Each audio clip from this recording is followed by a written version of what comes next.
وقل رب أعوذ بك من همزات الشياطين وأعوذ بك رب أن يحضرون। বলুন, হে আমার পালনকর্তা, আমি শয়তানের প্ররোচনা থেকে আপনার আশ্রয় প্রার্থনা করি, এবং হে আমার পালনকর্তা, আমার নিকট তাদের উপস্থিতি থেকে আপনার আশ্রয় প্রার্থনা করি। বিসমিল্লাহির রহমানির রহিম। الذين آتيناهم الكتاب يتلونه حق تلاوته أولئك يؤمنون به ومن يكفر به فأولئك هم الخاسرون। যাদেরকে আমি কিতাব দিয়েছি তারা তাকে যথাযথভাবে পাঠ করে, তারা তার উপর সাচ্চা দিলে ঈমান আনে, আর যারা তার সাথে কুফরের নীতি অবলম্বন করে তারাই আসলে ক্ষতিগ্রস্ত। এবং মরহুম পিতা আব্দুর রহিম রাহিমাহুল্লাহ তার জীবনের প্রথম প্রকাশিত গ্রন্থ হল কালেমায়ে তাইয়্যিবা, এবং সেটা 1942 সালে রচনা, 52 বা 51 দিকে 50 সেটা প্রকাশিত। আজও পর্যন্ত 60 বছর 65 বছর পর্যন্ত সেই বইয়ে একইভাবে চলছে। হ্যাঁ, তো তাহলে সেই কালেমায়ে তাইয়্যিবায় উনি দেখিয়েছেন যে কালেমার দুই ভাগ, উনি ভাগ করে দিয়েছিলেন দুইটা, এর মধ্যে লা ইলাহা ইল্লাল্লাহ এক ভাগ, মুহাম্মদ রাসূলুল্লাহ। তো আমরা জানি যে আসলে এইভাবে লা ইলাহা ইল্লাল্লাহ মুহাম্মদ রাসূলুল্লাহ মানে ওনাদের সময়কারের প্রেক্ষিতের কথা বলছি আর কি। তো লা ইলাহা ইল্লাল্লাহর যে ইলাহ, তাই আমাদের সাবজেক্ট বা আমাদের এখনকার ধারাবাহিকের বিষয়, এবং ইলাহকে কোরআনী প্রেক্ষিতে বুঝে নেওয়ার জন্য বড় বড় মনীষীরা ইলাহকে বিভিন্নভাবে, ইলাহ, উলুহিয়াত বিভিন্নভাবে আমাদেরকে বোঝাবার চেষ্টা করেছেন, বুঝিয়েছেন। কেউ সার্থক হয়েছেন, কেউ হয়তো হননি। কিন্তু এখন যখন আমরা কোরআন পড়ি, সরাসরি আল্লাহর দেওয়া কিতাব, যা আমাদের প্রত্যেকের উপরে মানে কর্তব্য, প্রথম ফরজ যে এই কিতাবকে আগে বুঝে নাও। এবং আমার উপলব্ধি তো পরিষ্কার যে কোনো মুসলিম যদি পরিষ্কার ভাবে কোরআন না জানে তাহলে তার পক্ষে ইমানকে ধরে রাখা সম্ভব না, সম্ভবই না। একটা ধারণা নিয়ে থাকবে, যেটাকে ইংরেজিতে ডগমা বলে, ডগমা, যেটা খ্রিস্টানদের আছে, ইহুদিদের আছে, হিন্দুদের আছে, বা আমাদের চীনাদের আছে, একটা ধারণা। এই মানে সৃষ্টিকর্তা সম্পর্কে, ঐশী জগৎ সম্পর্কে, বা গায়েব সম্পর্কে, অদৃশ্য জগৎ সম্পর্কে ধারণা পোষণ করে এই অধিকাংশ মানুষ। আমরা মুসলমানরাও আজকে সেই জায়গায় এসে গেছি। এখন এখান থেকে উত্তরণের পথ কি? এখানে একটা ব্যাপার, যে আমার প্রেরণাটা একটাই, সেটা হলো যে আমি মুসলিম উম্মাকে, বা আমার পক্ষে যতটুকু সম্ভব হয় প্রত্যেকে, যেমন আমি যদি কেউ যদি আমাকে বলে যে ভাই তুমি কিন্তু রাজার ছেলে, তাহলে এখন আমি আমার মধ্যে যদি এমন কোন দূরতম নমুনাও না দেখি, কিন্তু লক্ষ্মীর কথা অবিশ্বাস করা যায় না। লক্ষ্য করবেন কথাটা, একজন আমাকে বললো তুমি কিন্তু রাজপুত্র, তুমি কিন্তু রাজার ছেলে। এখন আমি আমার অবস্থা, পারিপার্শ্বিকতা, কাপড়ে চোপড়ে, স্বভাবে, কোন দিক থেকে এর কোন নমুনা আমি দেখি না। আমার সমস্যা হলো, যিনি বলেছেন যে আমি রাজপুত্র, তার কথা অবিশ্বাস করতে পারি না। এখন আমি করবো কি?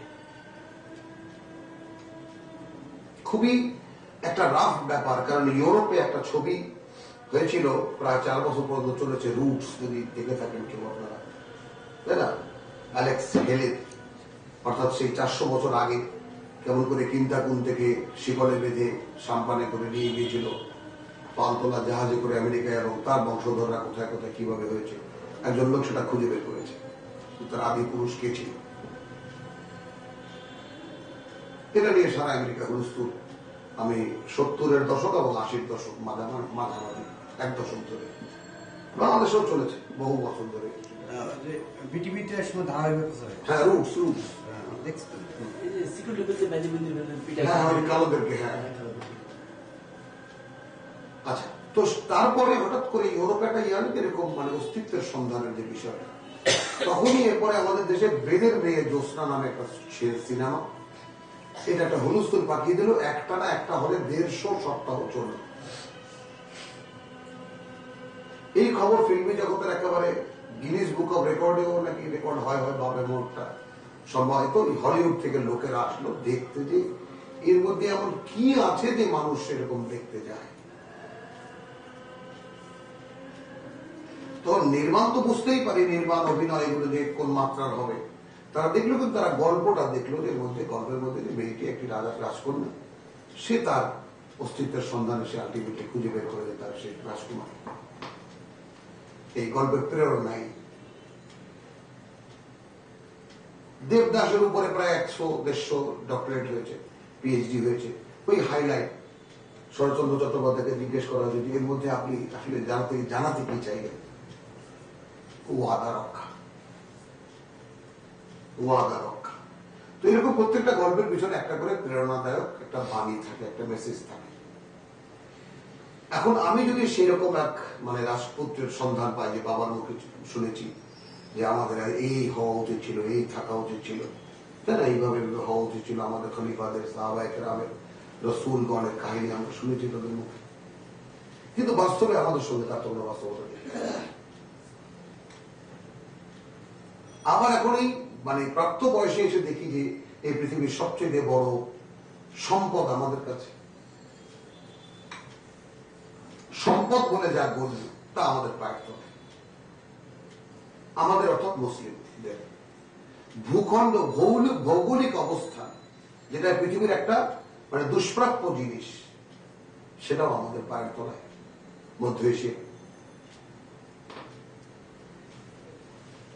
সবচেয়ে সমৃদ্ধ ভূখণ্ড, এবং না শীত না গ্রীষ্ম, না বরফে ঢাকা, না এটা সেটা ইত্যাদি। আবার সবচেয়ে শক্তি কিসের? জনসংখ্যা, তাও আমাদের। তাহলে সম্পদও আমাদের এই পৃথিবীর, তাই না, ভৌগোলিক শ্রেষ্ঠ অবস্থানও আমাদের। আবার জনসংখ্যার দিক থেকেও যে শক্তি এক্সপ্রেশন যেটা হবে, আজকে যেমন অস্ট্রেলিয়ায় মোদি বলছে যে পৃথিবীর কাছে টেকনোলজি আছে কিন্তু মানব সম্পদ নেই।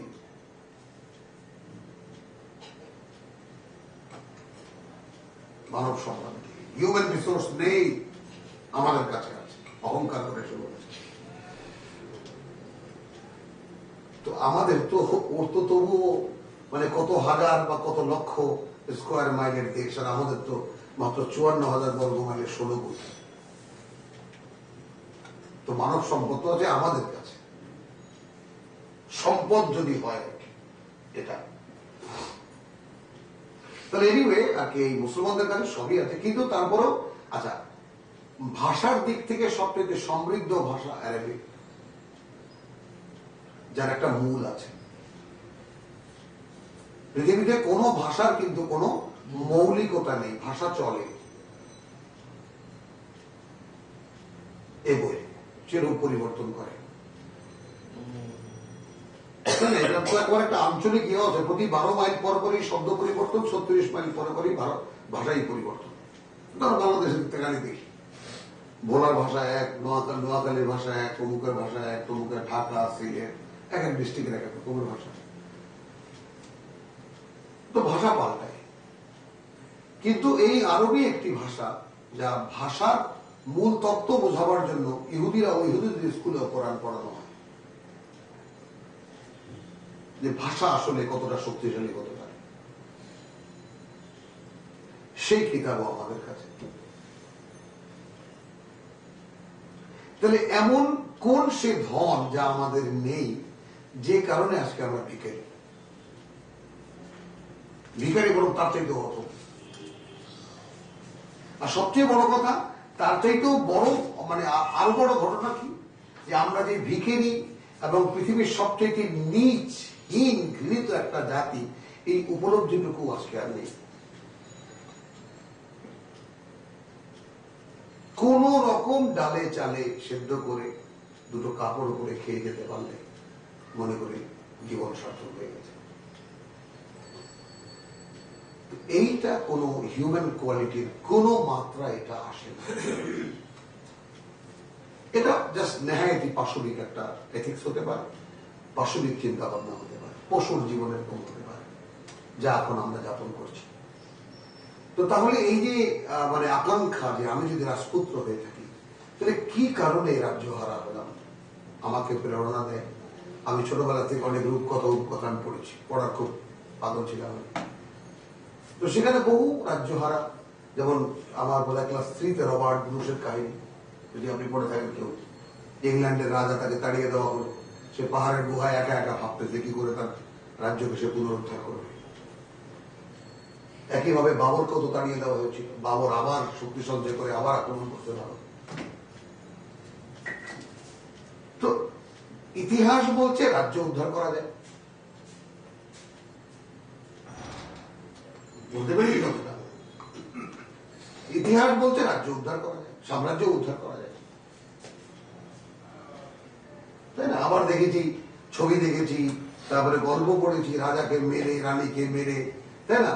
কিন্তু কোনো দারোয়ান বা কোনো ধরনের কোনো খাদেম হয়তো রাজকুমারকে নিয়ে পালিয়ে গেছে, সে বনে জঙ্গলে মানুষ করে সে তাকে দিয়ে আবার সাম্রাজ্য বাণিজ্য দখল করিয়েছে। এই মানবতার ইতিহাস, মানুষের মধ্যে ইতিহাস পাওয়া যায়। তো সেখান থেকে প্রেরণা যে আসলে যদি আমাদের পথকে যদি তুলে ধরা যায় মানুষের কাছে, যে পথ আসলে আমরা পথই হারিয়ে ফেলেছি, এই কথাটা যদি মানুষকে বলা যায় এবং মানুষ যদি বুঝতে পারে, তাকে যদি শুধু এটাও বলা যায়, ভাই আমি যেমন রাজপুত্র আপনিও রাজপুত্র, আমাদের হারানো রাজ্য, আমাদের হারানো সম্মান, হারানো ইজ্জত সবকিছু পাওয়া যাবে, একটা রোড ম্যাপ আছে।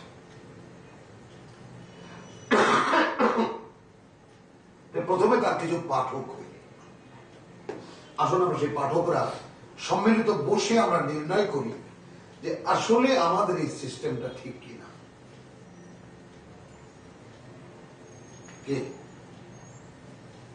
যেমন গোল্ড মাইনের বিভিন্ন নকশা চুরি হয়, ধনের বিভিন্ন গুপ্ত ধনের নকশা দুনিয়াতে মিলিয়ন মিলিয়ন ডলারে বিক্রি হয়, তাহলে এ তো সেই হারানো সাম্রাজ্য উদ্ধারের নকশা, ডাইরেকশন ফর দ্য বিলিভার।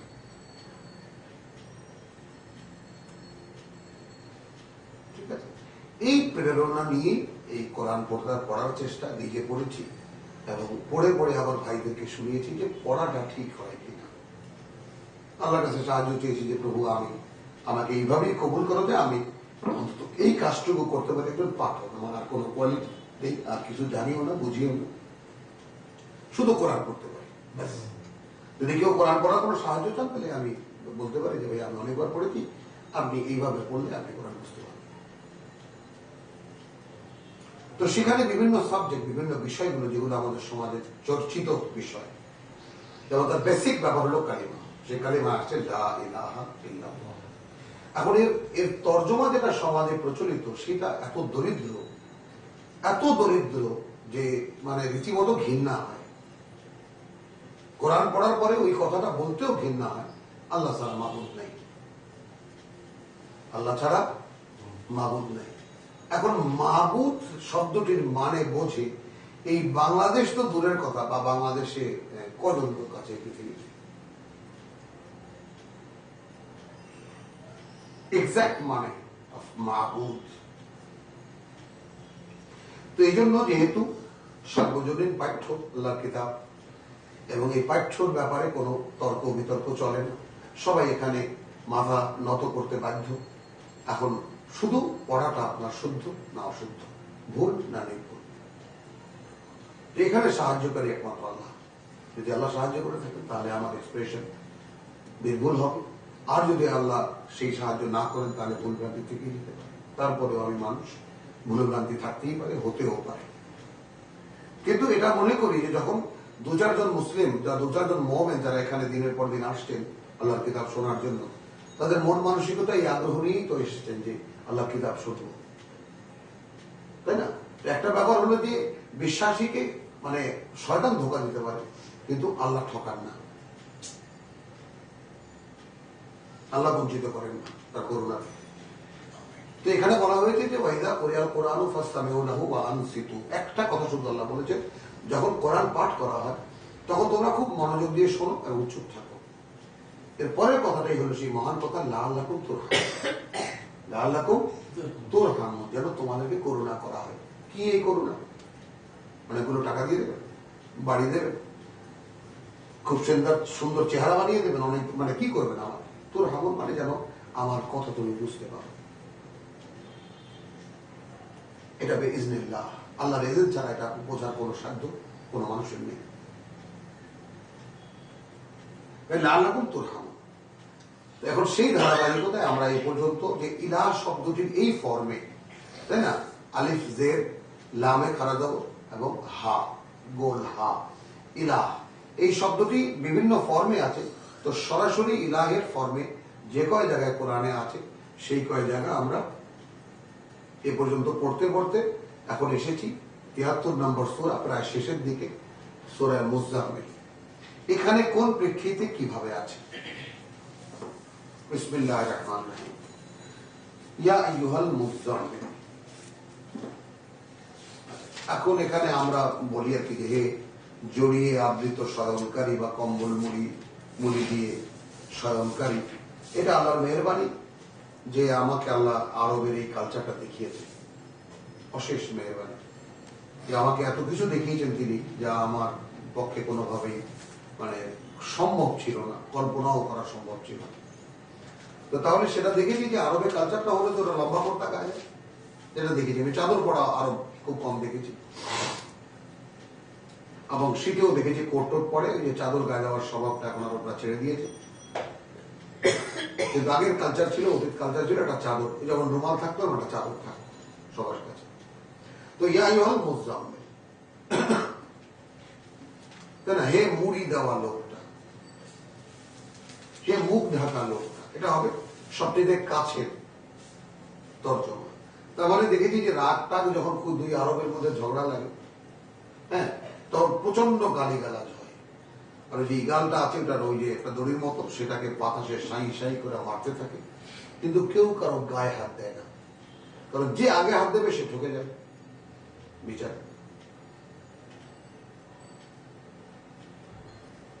এই জন্য মানে গালি বোধহয় পৃথিবীতে এত নিকৃষ্ট গালি কোনো ভাষায় নেই যা ওরা দেয়, দিতে থাকে আর দিকে তাকিয়ে আর সাই সাই করে ওটা দিয়ে মারতে থাকে, কিন্তু কেউ কারো গায়ে হাত দেয় না। আচ্ছা, এরপরে মনে করেন এখন একজন ইস্তেফা দেবে, ঝগড়া আর করবে না, তখন সে ওই তোপটা, তার লম্বা কোর্তাটা উল্টে মাথাটা ঢেকে দেয়। মানে মুখে বলতে হয় না যে আমি আর কিন্তু একটা কথাও বলবো না, তুই আর একটা কথাও বলবি না, এটা নয়। মানে যেই কাপড়টা উল্টে এরকম মুখটা ঢেকে দিল, বাস প্রতিপক্ষ আপনা থেকে থেমে গেল। মানে কালচার, একটা দেশের কালচার কি জিনিস এটা না দেখলে বোঝা যায় না। থেমে গেল মানে প্রতিপক্ষের ঝগড়া, সে আস্তে মুখ ঘুরে চলে গেল। তাহলে যে কোনো কারণে হোক, রাসূল সাল্লাল্লাহু আলাইহি ওয়াসাল্লামের মন খারাপ, বা প্রথম আমরা জেনেছি যে প্রথম ওয়াহী ছিল ইকরা বিসমি রাব্বিকাল্লাযী খালাক, এই ৫ আয়াত, এবং এরপরে শোনা যায় যে প্রায় দীর্ঘদিন, কেউ বলেন ৩ মাস, কেউ বলেন ৩ বছর বন্ধ ছিল ওহীর আগমন, কানেকশন। তো তখন আমরা ইতিহাস থেকে জানি যে রাসূল বলেছেন যখন মাঝে মাঝে ইচ্ছা হয় যে পাহাড় থেকে নিজেকে ফেলে দিই। মানে হলো কি, আমি একটা অদৃশ্য জগতের সঙ্গে আমার একটা কানেকশন হলো, সেটা আর আমি ফিল করি না, আমি আর দেখি না, বা আমার কাছে আসে না। হ্যাঁ, এরপরে সেই সময় ইয়া আইয়ুহাল মুজাম্মিল, হে মুখ ঢাকা লোকটা, কুমিল লাইল। এইখানে আমাদের জন্য কোর্স নির্ণয় করা আছে। তাহলে কুমিল লাইলকে যদি আমি এরকম প্রচলিত তর্জমা না ধরে, রাতটা দাঁড়িয়ে কাটাও, রাতটা দাঁড়িয়ে কাটাও, ইল্লা কালিল, কখনো একটু রেস্ট নিয়ে নিও, একটু জিরিয়ে নিও। কেমন হলো তর্জমা বলেন? রাতটা দাঁড়িয়ে কাটা, কুমিল লাইল, ইল্লা কালিল, তবে কখনো সামান্য জিরিয়ে নিয়ে। সুন্নত এত জোর, এই সুন্নতটা নিলে কি হয়? হ্যাঁ, সুন্নত যারা পরিপালন করতে চায় তাদের এত জোর, এই সুন্নতটা নিলে কেমন হয়? আমি সেটাই তো বলছি, যদি সুন্নাতুল্লাহ যদি আমাদের অনুসরণীয় হতো, তাহলে এটা তো আমাদের সুন্নত হতো। আমাদের মধ্যে হাজার হাজার লোককে পাওয়া যেত রাত দাঁড়াচ্ছে, রীতিমতো দাঁড়াচ্ছে। এত সুন্নতের পিছনে দৌড়াচ্ছে, এটা পিছনে কেন দৌড়াচ্ছে না? আমি সেটাই তো বললাম। ও আচ্ছা, সেটাই বলছে ওনার যে কোরআনের আদেশ আসলো সেটা পিছনে নাই, আর যেটা কোনো আমরা অস্তিত্ব খুঁজে পাচ্ছি না সেইটা তো একেবারে। তাহলে মোজাম্মেলও কমিল্লে রাতটা দাঁড়িয়ে কাটাও, ইল্লা কালিল, কখনো একটু জিরিয়ে নিও, নিসফাহু, কখনো তার অর্ধেক, ওয়া ওয়ানকুস আও ইনকুস মিনহু, অথবা তার থেকেও কখনো একটু কমিয়ে নিও, কালিলা আও জিদ আলাইহি, অথবা সেই অর্ধরাতের উপরে বাড়িয়ে নিও। কি করবে তুমি এখানে দাঁড়িয়ে দাঁড়িয়ে? ওয়ারাত্তিলিল কুরআনা তারতিলা, ধীরে ধীরে থেমে থেমে কোরআনকে বারবার আবৃত্তি করে।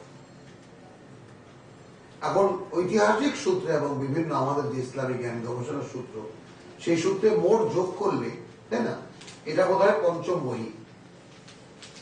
আরে সূরা ফাতিহা পঞ্চম বহি, এটা দ্বিতীয় বহি।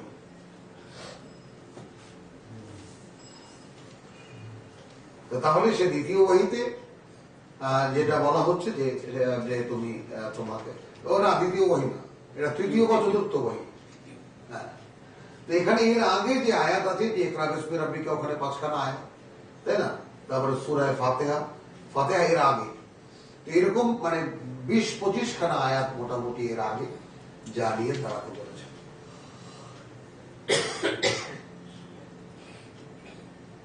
আমাদের কাছে এখন পুরা কোরআন, এই জন্য আমাদের মানে আমলে নেমে পড়তে হবে, কিন্তু পুরা কোরআনের ধারণ করার জন্য যে প্রথম টাস্ক, সেটা তো কেউ লিখছি না আমরা।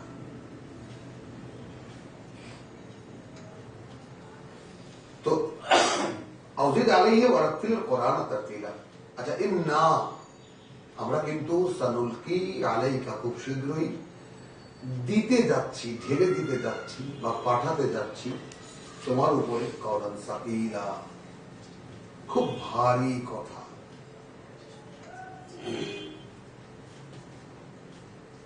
আল্লাহ বলছেন কওলান সাকিল, আর আমরা দেখছি আমাদের পিছিয়ে পিছিয়ে হাফেজরা কি সুন্দর, তাই না, দুষ্টামিও করতেছে, আবার বিড়বিড় করে মাইকে আবার সবিনা কথা করতেছে।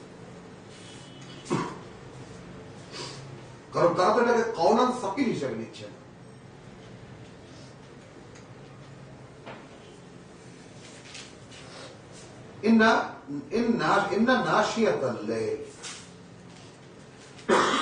আচ্ছা, রাত্রির এই যে জাগরণ,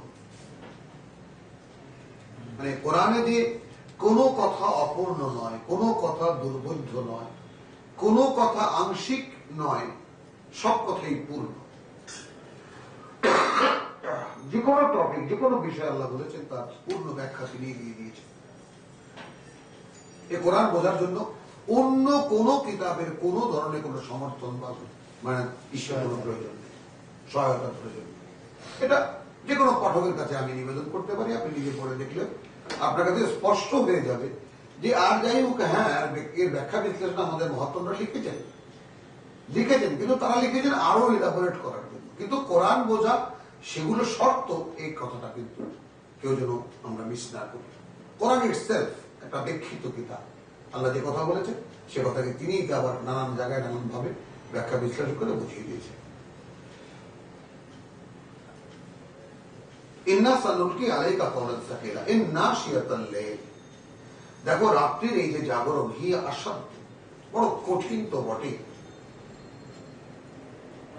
একটা তর্জমা নিলাম, আসাধ্য অত্যন্ত কার্যকর, এটাও তর্জমা হতে পারে।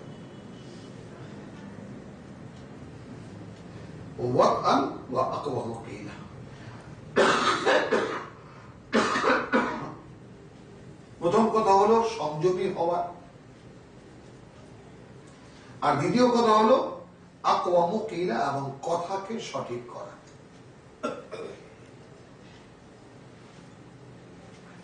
এখন এটাও আল্লাহর মেহেরবানি যে কোনো এক কালে গানের ছাত্র ছিলেন, গান শিখেছি বা কায়দা ওস্তাদের কাছে, এবং আবার সেই একইভাবে শিখিয়েওছি। তাহলে আমরা ওস্তাদের কাছে গেলে হাতে গিট বেঁধে প্রথমে এই সারে গামা দিত, এই স্বর সাধো আগে। মানে আমার উদ্দেশ্য এটা নয় যে আমি কোনো অপকর্ম করে থাকলেও সেটা যে একেবারে আমি কোনো মহান মানুষ নই যে আমার প্রতিযোগিতাতে আমি কোনো মানে দ্বিধা করব। আমার অভিজ্ঞতা থেকে আমি এটা বলব। তো আমি যখন গান শিখতে গিয়েছি তখন দেখা যায় যে আমাকে সারেগামা দেওয়া হয়েছে, সপ্ত স্বর সাধন করে। হয়নি, প্রায় 1 মাস 2 মাস পর্যন্ত ঘুরিয়েছে আমাকে। তখন 5টি টাকা মাসে ওস্তাদকে দেওয়া ছিল, নানান ভাবে কষ্ট করে জোগাড় করতে হতো। সেই সা সা সা সা রে রে রে রে গা গা কণ্ঠকে সেই জায়গাটায় হারমোনিয়ামের স্বরের সঙ্গে সুরের সঙ্গে সেই কণ্ঠটাকে সেই জায়গায় বসানো।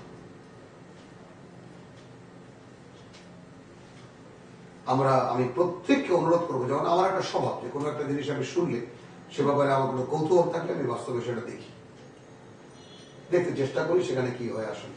এটা আমার একটা স্বভাব আছে আলহামদুলিল্লাহ। তো আমি পেয়েছি এবং এইভাবে এরপরে সা রে রে গামা গামাপা ইত্যাদি, মানে এই বিভিন্ন ব্যাকরণিক ব্যাপারটা বছরের পর বছর ওটা সাধন করতে হয়েছে। এরপরে গলা পর্যন্ত পানিতে নেমে করো। দেশলের কাঠি 2 দাঁতের ফাঁকে ঢুকিয়ে দেওয়া হয়েছে, মুখ খোল। কতটা মুখ খোলা থাকতে হবে, কি কঠিন সাধনা। আমি এই কথাগুলো বললাম যে এই সাধনাও তো মানুষ করছে কিনা, হাজার হাজার ছেলে মেয়ে করছে কিনা। আবার কেউ ব্যায়ামবীর হবে, কেউ ক্রিকেট প্লেয়ার হবে, কেউ ফুটবল প্লেয়ার হবে। পৃথিবীতে এমন কোন কাজ নেই যা অনুশীলনী ছাড়া হওয়া সম্ভব। এই কোরআনের সাবজেক্টে আমরা যদি আসি, সেটা হলো আপনি হাফেজদেরকে দেখেন, তাদেরকে মানে একটা অর্থহীন কোরআন তাদেরকে মুখস্থ করানো হয়। সেখানেও আপনি দেখবেন যে কঠিন একটা সাধনার নিয়ম আছে। ভোর রাত্রে ওঠো, পড়ো, বারবার করে আবৃত্তি করো। তাহলে আবৃত্তির একটা ইংরেজির ল্যাটিন একটা আছে, কোড আছে।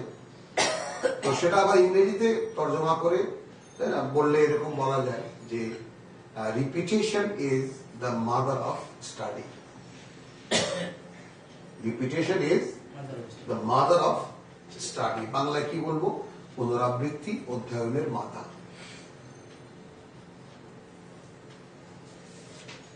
কারণ এগুলো সব মানুষের আবিষ্কৃত বিজ্ঞান।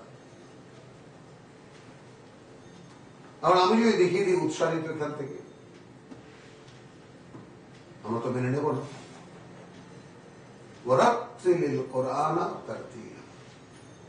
আপনি কবিতার আবৃত্তি শিখতে যান, সেখানেও একইভাবে চর্চা করতে হবে। নাটক শিখতে যান, একইভাবে আপনার ডায়ালগ রিপিট করতে হবে। তাহলে কোরআনকে আত্মস্থ করতে হলে, তোমার মধ্যে বসাতে হলে, তাই না? এখানে আমি কয়েকটা শব্দ আপনাদেরকে দেখাই। ইন নাশিয়াতাল লাইল, রাত্রির এই যে জাগরণ বা রাত জাগা, এই যেখানে শয্যা ত্যাগ করিয়া ওঠা, একটা জিনিস, এটা একটা প্র্যাকটিস। হি আসাধ্য, এটা অত্যন্ত কঠিন যদি ওই দিকে নেই, আর যদি এই দিকে নেই অত্যন্ত কার্যকর। প্রেক্ষিত অনুযায়ী দুটোই সেট হবে। তাহলে কি হবে? আচ্ছা, এখানে বলা হয়েছে যে আত্মসংযমের জন্য উপযোগী। এখন আমি যদি বলি আত্মসংযমের সাধনার জন্য, মানে যে কাজ তুমি করবা সেই সাধনার জন্য অত্যন্ত উপযোগী, এবং আকওয়া মুকিলা, এবং যথাযথভাবে পড়ার জন্য এটা বলা হয়েছে। আসলে তোমাকে যা বলা হবে সেগুলো বিশুদ্ধ করে বলার জন্য অত্যন্ত উপযোগী, কার্যকর।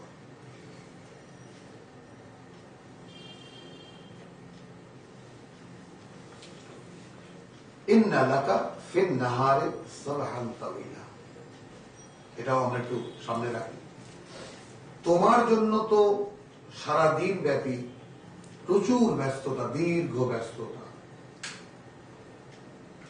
তিনি কোনো বিজনেস করতেন না, অফিসে যেতেন না, তাই না? কোনো মহাজনের মানে খাজাঞ্চিও ছিলেন না, ক্যাশিয়ারও ছিলেন না। কিসের ব্যস্ততা? অর্থাৎ মানুষকে ধরে ধরে বলায়, ভাই আমার কাছে দুটো কথা এসেছে, আমার তুমি কি শুনবা?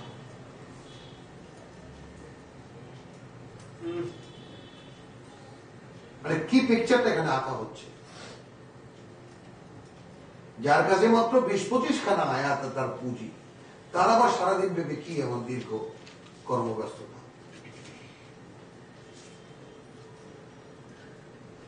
ইন্না লাকা ফিন নাহারি সাবহান তাওয়িলা, দীর্ঘ কর্মব্যস্ততা তোমার সারাদিন ব্যাপী।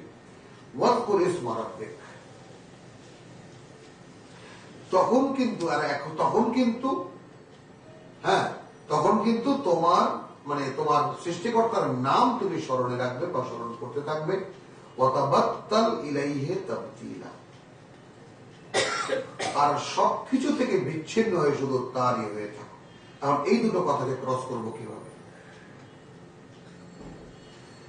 ইন্নাশিয়াতাল লাইলি হিয়া আশাদ্দু ওয়াতওয়ান ওয়া আকওয়ামু কিলা, দেখো রাত্রির এই জাগরণ অত্যন্ত কার্যকর, মানে সাধনার জন্য এবং কথাকে সঠিক করার জন্য। তোমার তো দিনের বেলা অনেক কাজ আছে, তাই না? সাবহান তাবিলা, দীর্ঘ ব্যস্ততা আছে। এখন রাত্রিবেলা তুমি স্মরণ করো আল্লাহকে, ওয়াতাবাত্তাল ইলাইহি তাবতিলা। তাহলে এই কথাটা আসলো সেই রাত্রির সাবজেক্টে চলে এলো যে এখন তো তোমার সেই অবস্থা নেই, এখন তুমি তোমার সৃষ্টি প্রথম ওয়াহি কি ইকরা বিসমি রাব্বিকাল্লাযী খালাক, তো ইসমটাই মেইন।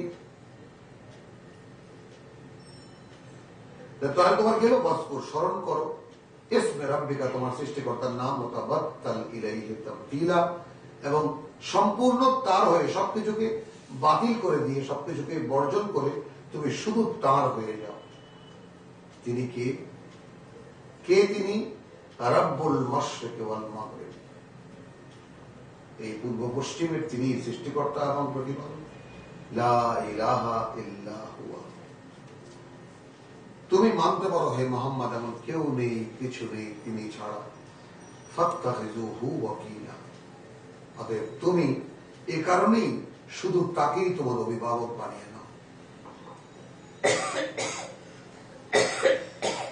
ওয়াসবির আলা মা ইয়াকুলুন, এই 9 আয়াতই আমাদের সাবজেক্ট। এখানে শুধু একটা কথা আমরা এডিশন করে নেব, ওয়াসবির আলা মা ইয়াকুলুন, তবে তুমি সয়ে যাবে, শুনতে থাকবে যা কিছু ওরা বলে। ওয়াহজুরহুম হাজরান জামিলা, এবং ওদেরকে যে তুমি এড়িয়ে যাবে তার মধ্যে একটা সৌন্দর্য থাকবে, মানে কেউ যেন বুঝতে না পারে তুমি খুব তুচ্ছ তাচ্ছিল্য করে এড়িয়ে যাচ্ছ, কারণ ওরা তোমার সাবজেক্ট, ওদের কাছেই তোমার আমার কথাগুলো বলতে হয়।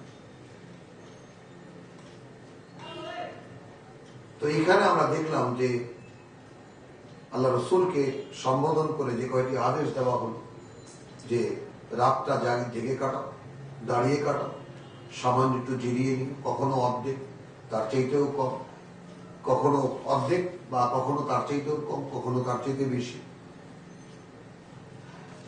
আমরা অচিরেই, আর তুমি দাঁড়িয়ে দাঁড়িয়ে যে কয়টি কথা তোমাকে শেখানো হচ্ছে সে কথাগুলোকে বারবার বারবার করে আমাকে শোনা। তখন তো একা তিনি, সঙ্গী সাথী কেউ নেই, তো তিনি যে কয়খানা আয়াত তাকে দেওয়া হয়েছে কাকে শোনাবেন? তিনি আল্লাহকেই শুনিয়েছে। আল্লাহ তার শিক্ষক, আল্লাহ তার ওস্তাদ, তাকে শেখালেন। এখন শেখাবেন কেন, মানে শোনাবেন কেন? যে সেখানে কোনো ভুল ভ্রান্তি হলে তিনি শুনতে দেবেন। আর ফেরেশতারা তো আজই অগণিত, তারা শুনছে, আল্লাহ শুনছেন যে মানুষকে কোরআন দেওয়া হচ্ছে এবং সে কিভাবে এটাকে অনুশীলন করছে, কিভাবে শিখছে, কিভাবে আত্মস্থ করে নিচ্ছে। আল্লাহ তার উপকারিতা বলবেন, এটা তোমার জন্য ভবিষ্যতে ইন্না সালামকে আলাইকা কওলান সাকিলা, খুব শীঘ্রই আমরা তোমার উপরে অত্যন্ত ভারী কথা নাযিল করতে যাচ্ছি। এই নাশিয়াতাল লাইলি, রাত্রের যে তোমাকে আমরা জাগরণ দিলাম, কি আসাদ্দু ওয়াতওয়ান ওয়া আকওয়ামু কিলা, এটা অত্যন্ত কার্যকর, যদিও অত্যন্ত কঠিন, তবুও অনেক কার্যকর আত্মসংশোধনের জন্য বা আত্মসাধনার জন্য, এবং তোমার কথাকে সঠিক করার জন্য, সুন্দর করার জন্য। ইন্না লাকা ফিন নাহারি সাবহান তাবিলা, দিনের বেলা তোমার অনেক কাজ, সাবহান তাবিলা, অনেক ধরনের কোনো ব্যস্ততা। ওয়াজকুর ইসমা রাব্বিক, আর এখন অতএব এই জন্যই আবার আপনার প্রসঙ্গটা কিন্তু এলো, এই জন্য তুমি এখন স্মরণ করবে তোমার সৃষ্টিকর্তার নাম প্রচুর পরিমাণে বা অনেক করে। ওয়াতাবাত্তাল ইলাইহি তাবতিলা, এখন তুমি সম্পূর্ণ সবকিছু থেকে মুখ ঘুরিয়ে বা সবকিছুকে বাদ দিয়ে তুমি সম্পূর্ণ তার হয়ে যাও। তিনি রাব্বুল মাশরিক ওয়াল মাগরিব। তো এখানে কিন্তু আল্লাহর পরিচয়, রাসূলের পরিচয়, এবং আল্লাহ এবং রাসূলের মাঝখানে কিতাব কি সম্পর্ক তার পরিচয়, এবং সে রাসূলকে কি বলা হলো যে তুমি শুধু তার হয়ে যাও, তিনি পূর্ব পশ্চিমের মালিক, লা ইলাহা ইল্লাহু, তুমি মানতে পারো এমন কেউ নেই, কিছু নেই তিনি ছাড়া। ফাত্তাখিযুহু ওয়াকিলা, অতএব শুধু তাকেই তুমি তোমার অভিভাবক বানাও। ওয়াসবির আলা মা ইয়াকুলুন, সয়ে যাবে তুমি সেই সব কিছুই যা ওরা বলে। ওয়াহজুরহুম হাজরান জামিলা, এবং ওদেরকে যে তুমি এড়িয়ে যাবে সেখানেও যেন একটা খুব সুন্দর আচরণ থাকে বা সৌন্দর্য থাকে, অর্থাৎ তোরা যেন তোমাকে দেখে এটা মনে না করতে পারে তুমি যে এড়িয়ে যাচ্ছ, এর মধ্যে কোনো অহংকার আছে। জামিল। আলহামদুলিল্লাহ। তো সূরা মুজাম্মিল থেকে এতটুকুই, এবং এরপরে আমরা যাব সূরা নাস 114, শেষ সূরা। হ্যাঁ, ইলাহ শব্দটি, হ্যাঁ ইলাহ শব্দটি কোন জায়গায় এই ফর্মে আছে? না, সেখানে ইলাহ নেই। বিভিন্ন ভাবে আসবে, আবার আবার ঘুরে আসবে গোটা কোরআন, দেখো না। আচ্ছা, সূরা নাস এখানে আছে কিভাবে?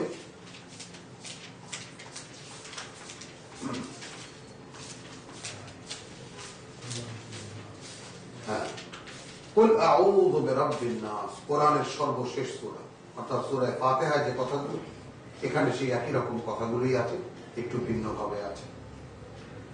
তো মুআওয়াযাতাইন বলা হয় দুখানা সূরাকে, কুল আউযু বিরাব্বিল ফালাক এবং কুল আউযু বিরাব্বিন নাস, মানে আল্লাহর কাছে আশ্রয় প্রার্থনা, বিশেষ কয়েকখানি বাণীগুচ্ছ।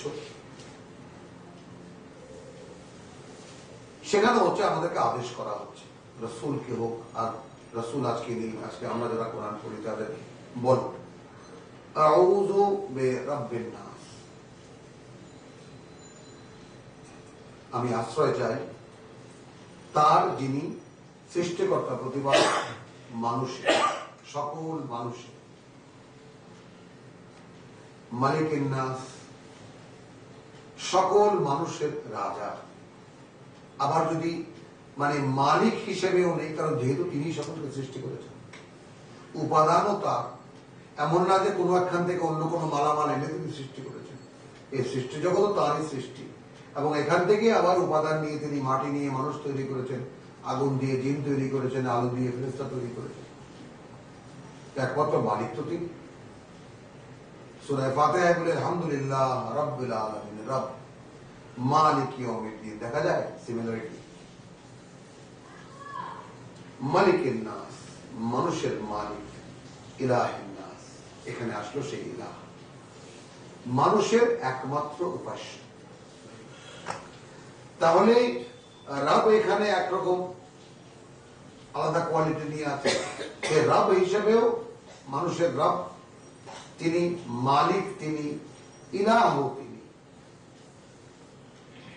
তো সর্বশেষ আসলো ইলাহ, অর্থাৎ যিনি রব, যিনি মালিক, তিনি ইলাহ।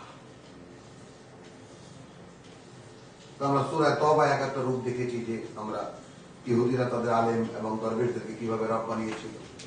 সেখানে মানে যাকে বলে যে কম্পারেটিভলি আলোচনা করে দেখানো হয়েছে যে আসলে এরা কে হতে পারে, ইলাহ কে হতে পারে। তো এইভাবে আমরা আবার যখন পুনরায় এগুলো সব রিপিট করবো, তখন আমরা সব আমাদের থেকে পরিষ্কার হয়ে যাবে ইনশাআল্লাহ। তো কুল আউযু বিরাব্বিন নাস, মালিকিন নাস, ইলাহিন নাস, বলো আমি আশ্রয় চাই প্রভু প্রতিপালক বা সৃষ্টিকর্তা প্রতিপালক, মানুষের যিনি মালিক, মানুষের যিনি ইলাহিন নাস, এবং যিনি একমাত্র উপাস্য মানুষের, বা মানা যায় এমন কেউ নেই, কিছু নেই, কিছু মানতে পারে মানুষ এমন কেউ নেই, কিছু নেই যাকে মিন শাররিল ওয়াসওয়াসিল খান্নাস। তো তার আশ্রয় কিভাবে চাই, এই জিনিসটা আমরা ভুলে যাই যে শয়তান থেকে মুক্তির, শয়তান থেকে পানাহ পাওয়া, শয়তান থেকে নিজেকে উদ্ধার করা, শয়তান থেকে নিজেকে লুকিয়ে রাখার, আড়ালে রাখা কোনো উপায় নাই যদি আল্লাহ আশ্রয় না দেয়।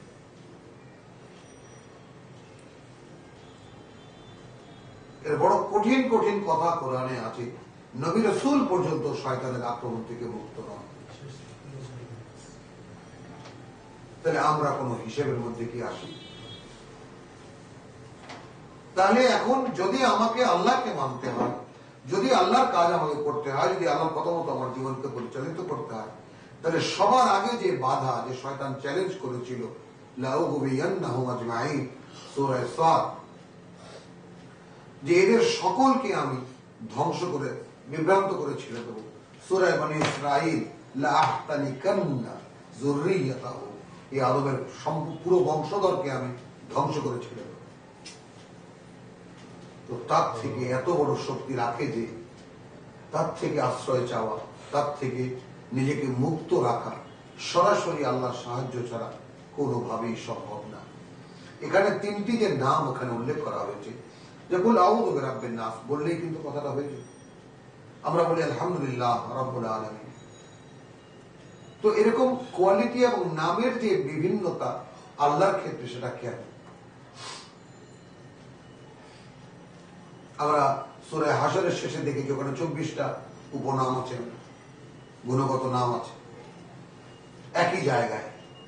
আল্লাহু লা ইলাহা ইল্লা হুয়াল হাইয়ুল কাইয়্যুম, আর ওটা তো হলো না আপনার আয়াতুল কুরসি, হুয়াল্লাহুল্লাযী লা ইলাহা ইল্লা হু। কুল আউযু বিরাব্বিন নাস, মালিকিন নাস, ইলাহিন নাস, মিন শাররিল ওয়াসওয়াসিল খান্নাস। আচ্ছা, ये कौन खन्नास? अल्लज़ी युवस्विसु फी सुदूरिन नास। এই সেই ঘৃণিত এক অস্তিত্ব যে ওয়াসওয়াসা দেয় মানুষের বুকের মধ্যে। তো বুকের মধ্যে অন্তর থাকে, মানুষের অন্তর, মানুষের মন, এটাও আল্লাহ আমাদের জন্য খুলে দিলেন যে আমি ছাড়া তোমাদের মনে আর যে অস্তিত্ব বা যা কিছু জাগ্রত হয়, যদি সেটা আমার কথা না হয়ে থাকে, তাহলে সেটা শয়তানের কথা।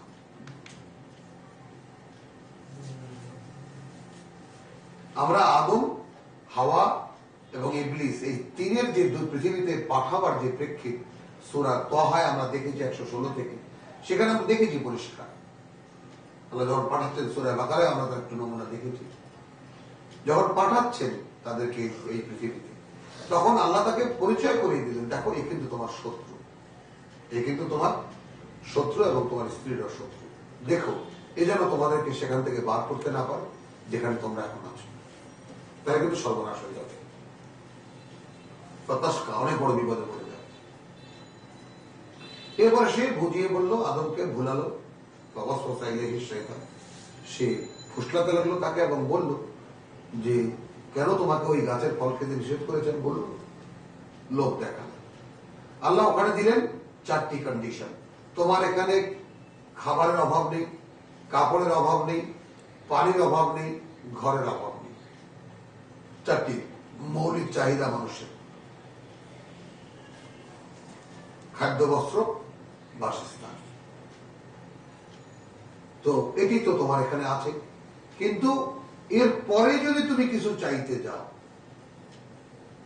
তারই লোভ দেখালো ইবলিস আমাদের পিতামাতাকে, এবং আমাদের পিতামাতা সেই ফাঁদে পা দিয়ে তাদের আসল অবস্থান থেকে বেরিয়ে আসলেন। এই যে সিকোয়েন্সটা আল্লাহ এই কোরআনে শিক্ষণীয় করে আমাদের সামনে রেখেছেন, এখান থেকে আমরা কি শিখবো? আমরা তো তারই সন্তান, এই দুই মানব মানবেরই সন্তান। আমরা, তারা দুইজন আল্লাহর মৌলিক সৃষ্টি, আর আমরা তাদের ঔরসের সৃষ্টি। এই পার্থক্য সবসময় মনে রাখতে হবে, কারণ এই পার্থক্য মনে না থাকলে আমরা অনেক রহস্য কোরআনে বুঝতে পারবো না। আদমকে আল্লাহ তাআলা সরাসরি তৈরি করেছেন পূর্ণ মানুষের অবয়ব দিয়ে, হাওয়াকে তার অস্তিত্ব থেকে বের করেছেন তিনি। তাহলে তারা দুইজন আল্লাহ তাআলার মৌলিক সৃষ্টি, একজন সম্পূর্ণ মৌলিক আর একজন আদমের অংশ, কিন্তু তিনিও মৌলিক, যেহেতু নারী হিসেবে অপোজিট সেক্সে তৈরি করেছেন তাকে। এরপর যত মানুষ এই পৃথিবীতে আমরা আছি, তারা তাদের ঔরস, অর্থাৎ সেই কারখানা থেকে আমরা উৎপাদিত। তাদের বেলা যা যা ঘটেছিল, আমাদের বেলা সেটা কোনভাবে ঘটবে, ওই যে রূপ ফুঁকে দেওয়ার বিষয়টা, সেখানে আর এক অপার রহস্য আছে। তো সেই প্রেক্ষিতে যখন আমরা যাবো, তখন ইনশাআল্লাহ আমরা আলোচনা করব। এখানে আমরা যেটা দেখি যে বুকের মধ্যে যে ওয়াসওয়াসা দেয়, ওয়াসওয়াসা কি? বারবার একটা কথা পুনরাবৃত্তি করে, বারবার একটা কথা মনে জাগে। এই যেমন আমরা গানে, কবিতায়, উপন্যাসে দেখি, তোমার কথা বলতে পারি না।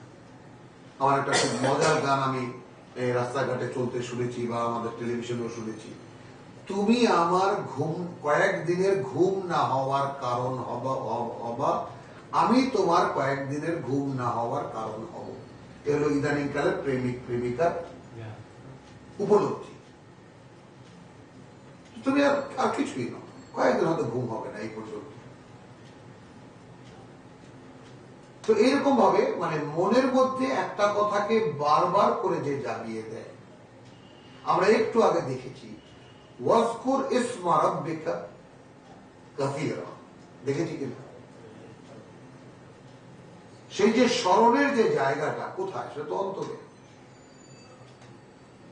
তো সেই যে অন্তরকে আল্লাহ বলেছে, যে অন্তরকে আমি আমার স্মরণ শূন্য করে দিয়েছি, সেটা তো তাকে আমি আত্মভোলা করে দিয়েছি, অর্থাৎ সে তার নিজেকেই ভুলে গেছে।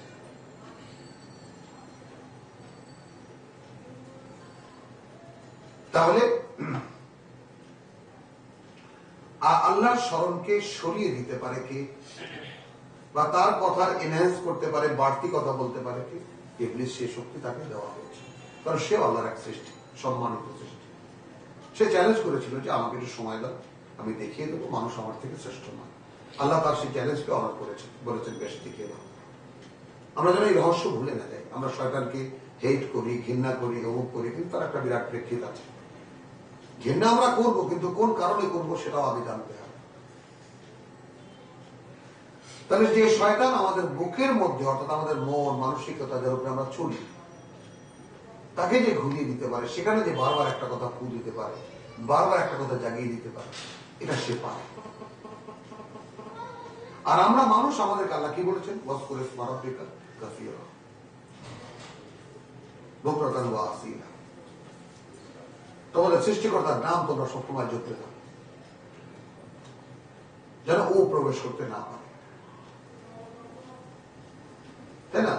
তাহলে সেখান থেকে যদি আশ্রয় চাই, তাহলে মিন শাররিল ওয়াসওয়াসিল খান্নাস আল্লাযী ইউওয়াসওয়িসু ফি সুদুরিন নাস। আচ্ছা, এটা আবার দুই ধরনের খান্নাস, দুই ধরনের, মিনাল জিন্নাতি ওয়ান নাস। মানে এই খান্নাস জিনদের মধ্যে থেকেও এবং মানুষের মধ্যে থেকেও। তাহলে কোরআনের সর্বশেষ সূরায় সরাসরি আমরা জানলাম যে খান্নাস মানুষকে পথ ভোলাবার জন্য, মানুষ শয়তানও আছে। যাদের বক্তৃতা শোনার জন্য আমরা জমা হয়ে যাই, যাদের গান শোনার জন্য আমরা জমা হয়ে যাই, যাদের সিনেমা দেখার জন্য, যাদের অ্যাক্টিং দেখার জন্য আমরা সিনেমা হলে আমরা ঢুকে যাই, আমরা টেলিভিশনের সামনে বসি, তাই না? যাদের বক্তৃতা শোনার জন্য আমরা একদম হুমড়ি খেয়ে পড়ি, এনারা কারা?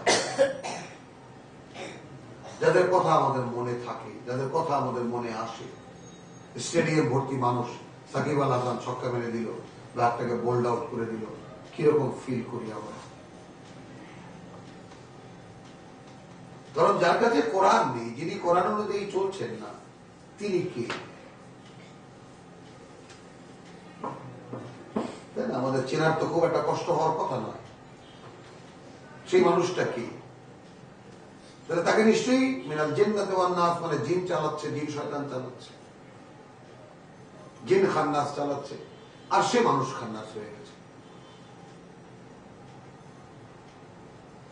এখন পৃথিবীর অধিকাংশ মানুষের দিকে যদি আমরা তাকাই, তাহলে কি দেখব?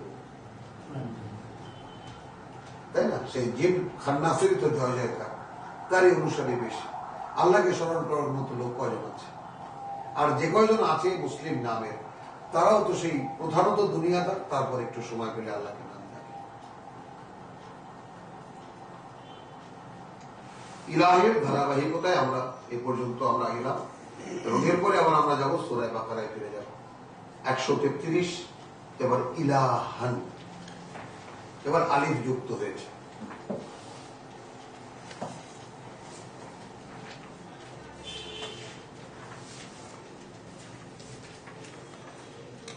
মানে আমি দেখাচ্ছি যে কোরআন বারবার কেন পড়া, যে কোরআন যে বারবার পড়তে হয়, বারবার পাঠ্য, এর মধ্যে মাহিত্যটা কি?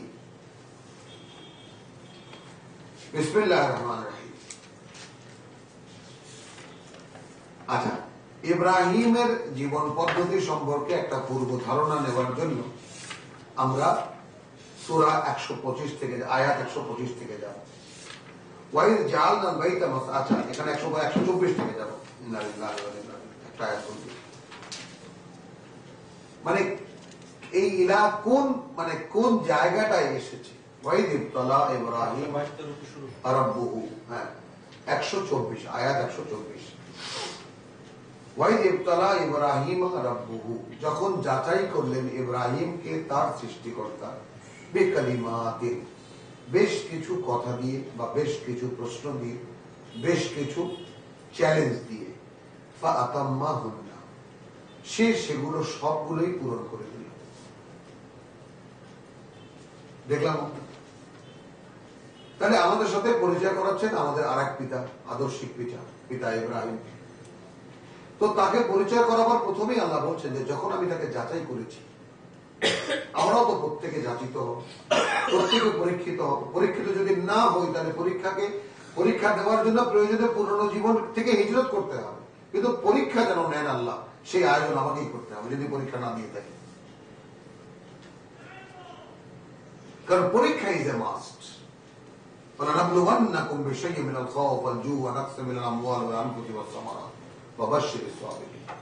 আবার আমাদের মানে খালাকাল মাউতা ওয়াল হায়াত, সূরা মুলক, সৃষ্টি করেছেন তিনি মৃত্যু এবং জীবন, লিয়াবলুয়াকুম, পরীক্ষা করে দেখতে তোমাদেরকে, আইয়ুকুম আহসানু আমালা, in performance among you who is the best। আমার নির্ধারিত প্রত্যেকটা মানুষের জন্য আলাদা আলাদা চেহারা, আলাদা রুচি, আলাদা জ্ঞান, আলাদা বুদ্ধি, আলাদা সবকিছু সেপারেট। প্রত্যেকটা মানুষকে আল্লাহ তাআলা ইন্ডিভিজুয়াল তৈরি করেছে। Each individual has to face the exam। প্রত্যেককে পরীক্ষা ফেস করতে হবে। এখন আমি যদি আমার জীবনের ক্ষেত্রে দেখি যে আমার জীবন তো মোটামুটি বেশ পিচ্ছিল, তাই না, একদম গ্রিজ মোবিল দেওয়া সুন্দর গতিতেই চলছে, তাহলে যদি আমার ভিতরে ইমান থেকে থাকে আর কোন ইমানের ডাক আমি পেয়ে থাকি, তাহলে আমাকে সন্দেহ করতে হবে যে am I on the right path? আমি কি আসলে সঠিক পথে আছি? কারণ যদি আমি সঠিক পথে থাকতাম, সঠিক পথ তো এটা নয় যে একেবারে খুব মসৃণ যাবে এই জীবন, তাহলে জীবন তো পরীক্ষা। আর যদি আমার জীবনটা খুব মসৃণ গতিতে চলতে থাকে তাহলে আমাকে অবশ্যই ডাউট করতে হবে। আর আমি যদি জীবনের মসৃণতার জন্য কোনো চেষ্টা করে থাকি তাহলে আমার থেকে বড় মূর্খ আর কে আছে, তাই না? না হলেও জীবনকে নিজে, যখন নিজের অতীতকে দেখবে সে, তখন নিজেকে নিজে ঠেলে দিতে হবে বিপদের মধ্যে এবং বারবার ঝাঁপিয়ে পড়তে হবে, প্রভু আমার পরীক্ষা নাও। কারণ পরীক্ষা ছাড়া তার মনোনয়নে আসার কোন ধরনের কোন পথ আল্লাহ রাখেনি, কোন পথ আল্লাহ রাখেনি। আমি সেই ফরমেট, আমাদের বাবা যিনি, পিতা যিনি আদর্শে, তাকে বলা হয়েছে মিল্লাত আবিকুম ইব্রাহিম হুয়া সাম্মাকুমুল মুসলিমিন, তোমাদের আদর্শের পিতা ইব্রাহিম, তিনি তোমাদের নাম রেখেছেন মুসলিম। তাহলে ওয়াইদ ইবতালা ইব্রাহিম রাব্বুহু, যখন যাচাই করলেন ইব্রাহিমকে তার সৃষ্টিকর্তা, বিকালিমাতিন, বেশ কয়েকটি কথা দিয়ে, ফাতাম্মাহুন্না, সে পূর্ণ করে দিল তার সবগুলোকে। কালিমাতিনটা কি? কালিমা ওই যেমন মানে ঈসা ও কালিমা, এখানে কালিমাকে যদি সরাসরি বলি কিছু আদেশ, তাহলে কাছাকাছি মানেটা যাবে। বেকালিমাতিন, বেশ কয়েকটি আদেশ দিয়ে আল্লাহ তাআলা ইব্রাহিম এটা করো, ইব্রাহিম এটা করো।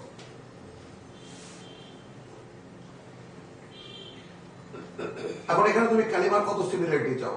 আমি এই যে সূরা বাকারা যদি তোমার দেখি যে আদম আর হাওয়াকে যখন তোমার পাঠিয়ে দিচ্ছেন আল্লাহ তাআলা পৃথিবীতে, মনে আছে? মনে পড়ে সিকোয়েন্সটা? ইহবিতু মিনহা জামিআন, মনে পড়ে? সেখানে কি পড়ে?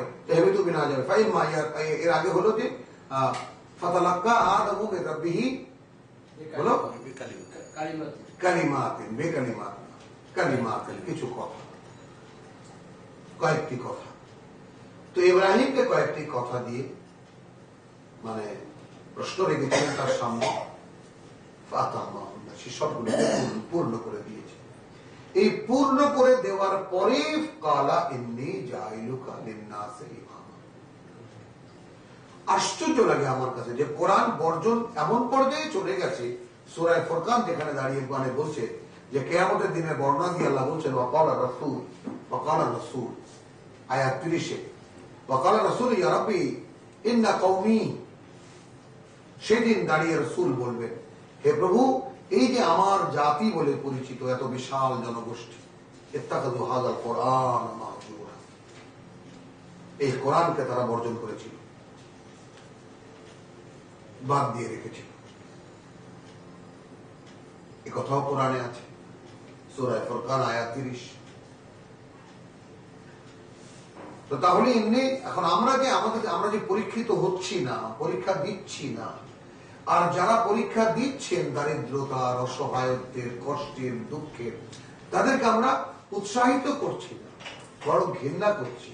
তাদেরকে যদি বুঝাতাম, যেমন আমি আমার মাহফিলে গ্রামের লোকদেরকে বলে দেখেছি, যাদের কাছে টাকা নেই, পয়সা নেই, দুবেলা অন্যের গ্যারান্টি নেই, তারা এই পৃথিবীতে সর্বশ্রেষ্ঠ মানুষ।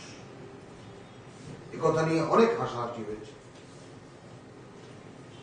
তারা এই পৃথিবীতে সবচেয়ে বড় ভাগ্যবান মানুষ আল্লাহর হেদায়েতের জন্য, কারণ তাদেরকে আল্লাহ তাআলা এমন কোন জঞ্জাল দেননি যা তাদের জীবনে আল্লাহর পথে আসতে বাধা হয়ে দাঁড়াতে পারে। রাসূলের ডাকে প্রথম এসেছিলেন সোহায়েব, আম্মার, বেলাল, সব নিঃস্ব, দরিদ্র এবং দাসেরা।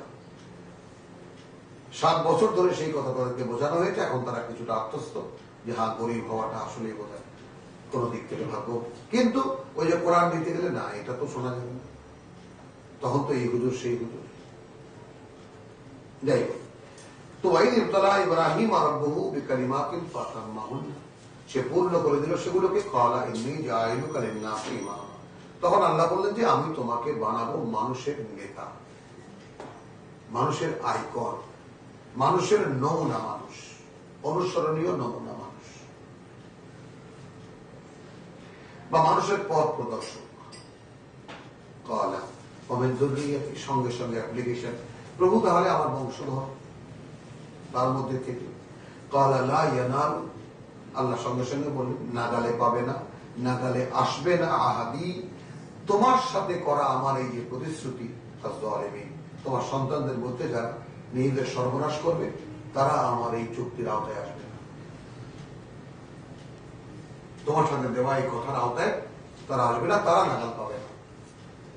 তাহলে এখানে আরেকটা জিনিস বোঝা গেল যে এই চুক্তির নাগাল পেতে হলে বেশ কিছুটা কাঠখড় করাতে হবে। তার ছেলে হইলি যে মুক্তি পেয়ে যাবো এমন কোন নেই, কোন নাগালেও পাবো না, নাগালেই আসবে না আমার এই আহাদ, আমার এই তোমাকে দেওয়া কথা বা প্রতিশ্রুতি, তাই না? তাদের যারা নিজেদের সর্বনাশ নিজেরা করবে। অর্থাৎ তাহলে এটা আমি একটা অন্য সেন্স এখান থেকে বের করলাম, যে তাহলে জানা গেল বা বোঝা গেল যে তোমার মতো চেষ্টা সাধনা যারা করবে, তোমার মতো পরীক্ষায় যারা পাশ করবে, তারা অবশ্যই পেয়ে যাবে। নিজের ফ্যামিলির দোয়াটা করলো কিভাবে? দোয়া তো না, কি হবে তাহলে? কারণ জরুরিয়া তো তুমি দিয়েছো। ইসমাইলকেও আল্লাহ তাআলার কাছ থেকে চেয়ে নিয়েছে, ইসহাকও আল্লাহ তাআলা তাকে দিয়েছেন। ওয়া ওয়াহাবনা লাহু ইসহাক ওয়া ওয়াহাবনা লাহু গুলামান হালিম ইসমাইল। সেটা জিজ্ঞেস করবে না সে বংশধর কি হবে? এখন দেখো, আসো আমরা কথা প্রশ্ন না করি, ওই যে বললাম মনোযোগ দিয়ে একটু শুনি, আমরা একটু অভ্যস্ত হই। ওই জাআলাল বাইতা মাসাবাতান লিন-নাস, তারপর যখন আমরা বানালাম ঘরটাকে মানুষের আশ্রম, মানে মহাতীর্থ, মানুষের জন্য আমনান এবং নিরাপত্তা দিলাম সেখানে। ওয়াত্তাখিযু মিন মাকামে ইব্রাহিম মুসাল্লা, এইখানে আমাদের এখন প্রচলিত দেখা যায় মক্কায় কাবা শরীফের দরজা বরাবর, দরজার এই পাশে মানে 20-25 ফিট পরেই বোধহয় একটা পিলারের একটা কাঁচে ঢাকা একটা ঘেরাও দেওয়া দুখানা ইসরায়েল দুখানা পায়ের ছাপ ওয়ালা একটা পাথর আছে, এবং সেটা কাঁচ দিয়ে ঢাকা একটা মানে মিনারের মতো করে রাখা হয়েছে। সেখানে দাঁড়িয়ে 2 রাকাত নামাজ পড়ে, এটা মাকামে ইব্রাহিম। কিন্তু বলে না যে কিসের সাথে কি, পান্তাভাতে কি। কোশ্চেন হলো এখানে ইব্রাহিমকে যাচাই করা এখানে একটা পাথর কেন হতে যাবে মানে মাকামে ইব্রাহিম? এই কথাটা কোনোদিনই আমার আজ পর্যন্ত কোরআন পড়া শুরু থেকে নিয়ে আলহামদুলিল্লাহ আজ পর্যন্ত আমার কথাটা আমার মনের মধ্যে অ্যাডজাস্ট করতে পারেনি, যেটা কি করে সম্ভব। কারণ ওখানে একটা গল্প জুড়ে দেওয়া হয়েছে যে ইব্রাহিম আলাইহিস সালাম এই পাথরের উপরে দাঁড়িয়ে কাবা নির্মাণ করেছিলেন, এবং যখন এবং সেদিন আমার গত যায় আমার কয়েকজন আল্লামা মানে টেলিভিশনে খুব গোল হয়ে বলছেন যে ওইখান থেকে তো লিফটের কনসেপশন শুরু, মানে এই পাথর জান্নাত থেকে এসেছে, এবং এটা যখন মানে ইব্রাহিমের প্রয়োজন উচ্চতার প্রয়োজন ছিল তখন সেই উচ্চতা ধারণ করেছে।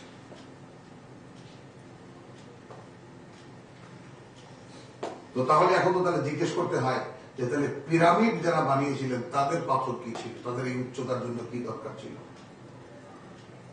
মানে বিভিন্ন কোশ্চেন, মানে এমন কোশ্চেন মানুষকে একটা ইমোশনাল ব্ল্যাকমেলিং কিভাবে করা হচ্ছে, এটা অবাক ব্যাপার। যেখানে মাকাম হলো ইব্রাহিমের মাকাম হলো এই নির্ণীত মাকাম যে ইবতালা ইব্রাহিমা রাব্বুহু বিকালিমাতিন, কালিমাতিন বেশ কিছু কথা দিয়ে, বেশ কিছু প্রশ্ন দিয়ে, বেশ কিছু আদেশ দিয়ে, ফাতাম্মাহুন্না, এটা ইব্রাহিমের মাকাম। মাকাম মানে মাকামও, আবার মাকাম মানে অবস্থান। যেমন আমি মনে করি যেমন মাকামটা বুঝাই, যেমন আপনার অফিসটা কোন জায়গায়, মতিঝিলে, এটাও মাকাম। আবার আপনি যে চাকরি করেন ভাই কোন পোস্টে আছেন,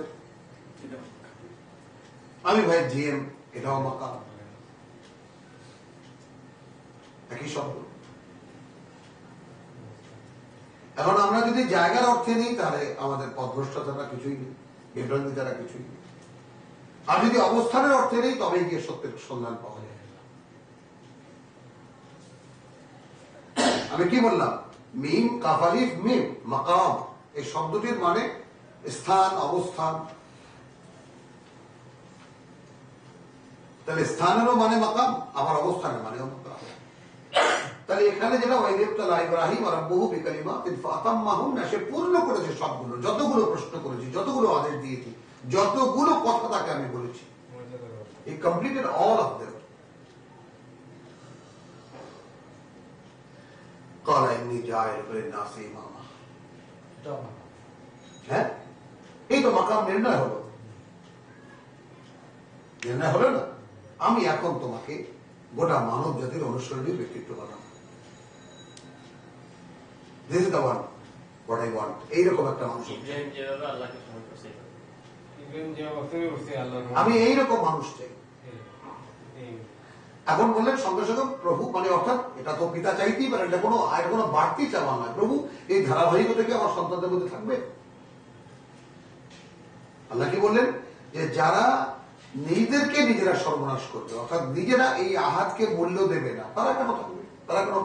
তারা তো নাগাল পাবে। তো তোমার সঙ্গে আমার যে একটা চুক্তি আছে, একটা মানে প্রতিজ্ঞার একটা কথা আছে, সেই কথাটা যারা স্মরণে রাখবে তারা পাবে, আর যারা স্মরণে রাখবে তারা পাবে না। বোঝা গেল? ওই জান্নাল বাইতা মাসাওয়াতান লিন-নাস, যখন আমরা ঘরখানাকে আশ্রম তৈরি করলাম, আমি কি বলেছি, মহা আশ্রম তৈরি করলাম লিন-নাস, মানুষের জন্য, ওয়া আমনা, এবং নিরাপত্তা দিলাম ওয়াত্তাখিযু মিন মাকামি ইব্রাহিম মুসাল্লা। এখানে কাকে কি বলছে, অর্থাৎ গোটা মানবতাকে এখানে, মানে আমি আরো এখানে বহু কথা আছে আমার এই কথা মানে পরিপ্রেক্ষিতে, এই জন্য বললাম যে কোরআনকে যদি আমি সব একসাথে করে দিতে পারতাম, এরকম কখনো কখনো মনে হয়। আলহামদুলিল্লাহ, আল্লাহ তাআলা ক্ষমা করুন। মানে কত কথা যে মনে আসে যে আহারে এই সত্যগুলো কেন মানুষ জানে। তাহলে এখানে ওয়াত্তাখিযু মিন মাকামি ইব্রাহিম মুসাল্লা, এবং তোমরা ধরে নাও বা বানিয়ে নাও, তাই না, ইত্তেখাযা ধরা, আঁকড়ে ধরা, বানিয়ে নেওয়া। তাহলে এখানে ওয়াইদ জাআলনাল বাইতা মাসাবাতান লিন-নাস, মাসাবা কার জন্য? মানুষের জন্য। ওয়া আমনান, এবং সেই সকল মানুষ যারা এখানে আসবে তাদেরকে নিরাপত্তা দিলাম। এবং সেই সকল মানুষের কাছে আমার বলা থাকলো তোমরা বানিয়ে নিও মিন মাকামে ইব্রাহিম মুসাল্লা, তাই না, ইব্রাহিমের কোন একটি অবস্থানকে তোমাদের আমার সামনে দাঁড়িয়ে প্রার্থনা করার। বোঝা গেল কথাটা? মানে কি তুমি কি দাবি নিয়ে দাঁড়িয়েছো আমার সামনে? নামাজে দাঁড়িয়েছো, আল্লাহু আকবার বলে কি দাবি নিয়ে দাঁড়িয়েছো? হোয়াট ইউ আর। প্রথমে তোমার পরিচয় প্রেজেন্ট করো। বোঝা গেল কথাটা? হু ইউ আর, আমি তোমাকে চিনি না, তাই না? আমরা প্রথমে কি পড়েছি? ইউমিনুনা বিল গায়ব পড়েছি কিনা? যে যা দেখে না তা বিশ্বাস করো। রীতিমতো সেই অদেখা প্রভুর সাথে যোগাযোগ করার চেষ্টা করো। মা রাযাকনাহুম ইউনফিকুন, যা তাকে দিয়েছি, যখন যা, যে বেলায়, যে সময় যা, তার থেকেই সে ব্যয় করে, যার নেই তাকে দেয়। এই তিনটি কোয়ালিটি। ওয়াল্লাযীনা ইউমিনুনা বিমা উনজিলা ইলাইকা ওয়া মা উনজিলা মিন ক্বাবলিক, আর যারা বিশ্বাস রাখে যা নাযিল করেছে মুহাম্মদ তোমার উপর আর যা নাযিল করেছে তোমার আগে, ওয়া বিল আখিরাতি হুম ইউকিনুন, এবং পরকালে তাদের আল্লাহর সামনে দাঁড়িয়ে এই জীবনের সমস্ত হিসাব নিকাশ দিতে হবে, তাই না? প্রতিটি চোখের পলকের হিসাব দিতে হবে।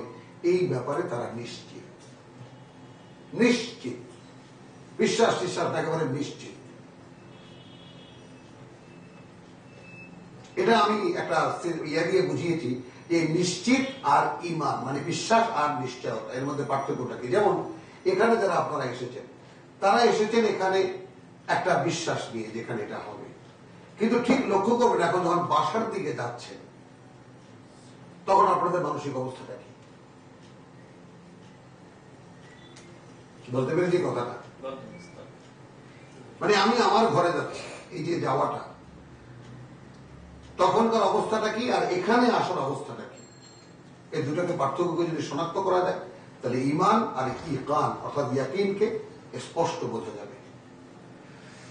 ওয়াইদ জাআলনাল বাইতা মাসাবাতান লিন-নাস ওয়া আমনান ওয়াত্তাখিযু মিন মাকামি ইব্রাহিম, এবং সকল মানুষের জন্য আমার এই কথা থাকলো যে তোমরা বানিয়ে নাও ইব্রাহিমের কোন একটি অবস্থানকে তোমাদের অবস্থান আমার কাছে প্রার্থনা করার জন্য। ওয়াহিদনা ইলা ইব্রাহিম, কারণ ইব্রাহিমের সাথে আমি কথা নিয়েছিলাম, ইব্রাহিমের কাছ থেকে মানে প্রতিজ্ঞা নিয়েছিলাম, ওয়া ইসমাঈল, ইসমাঈলের কাছ থেকেও, আনতাহহিরা বাইতি,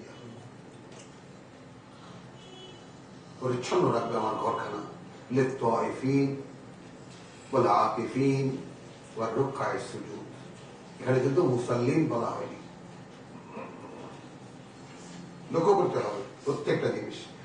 তাহলে আমরা আহিদনা ইলা ইব্রাহিম, আমরা প্রতিশ্রুতি দিয়েছি, প্রতিজ্ঞা করেছিলাম ইব্রাহিমকে এবং ইসমাঈলকেও যে আমার ঘরখানাকে পরিচ্ছন্ন রাখবে, তাওয়াফকারীদের জন্য, ইতিকাফ যারা করবে তাদের জন্য, এবং রুকু যারা করবে তাদের জন্য, এবং সিজদা যারা করবে বা রুকু সিজদা যারা করবে।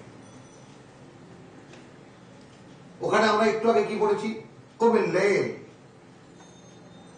ওখানে কিন্তু যে মানে রাতভর সালাত করো এটা কিন্তু নয়, কুমিল লাইল, দাঁড়াও সারা রাত, রাতটা দাঁড়িয়ে কাটাও।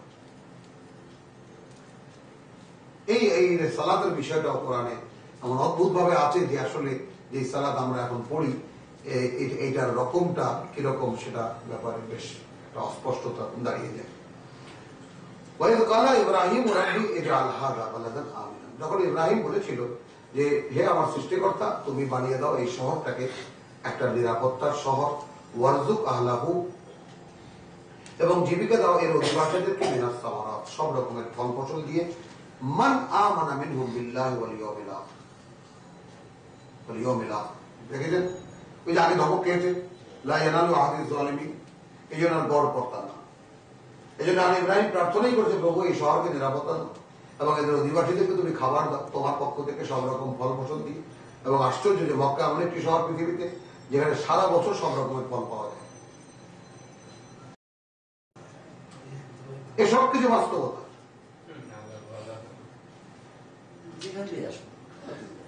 সারা বছর কোনো না কোথাও সিজন থাকে।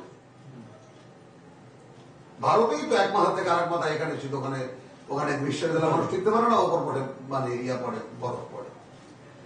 তাহলে পৃথিবীতে কি হচ্ছে বুঝতেই পারে। وإذ قال إبراهيم ربي اجعل هذا بلدا آمنا وارزق أهله من الثمرات من آمن منهم بالله। ওই ধমক খেয়েছে যে আগে লা ইয়ানালু আহাদি আয-যালিমিন, যারা সর্বনাশ করবে নিজেদের তারা নাগালে পাবে না আমার এই আয়াত বা আমার এই কথা। তাহলে যারা এখন এখানে মিস্টার ইব্রাহিম সাবধান হয়ে গেল। এখন সে বলছে যারা তোমাকে বিশ্বাস করবে, আল্লাহর প্রতি বিশ্বাসী হবে এবং পরকালে বিশ্বাসী হবে, এই অধিবাসীদেরকে তুমি খাবার দেবা। কল আল্লাহ এখন বলছেন, মানে মনে মনে হেসে দিয়েছেন আল্লাহ। এখন বলছেন ওমান কাফারা, আর যে আমাকে মানবে না, অগ্রাহ্য করবে, প্রত্যাখ্যান করবে, তাহলে আমি এই আয়োজন দিয়ে যাব তাকে। ওই সামান্য কয়দিন খাবে। আর আমরা কিন্তু সেখানে আছি।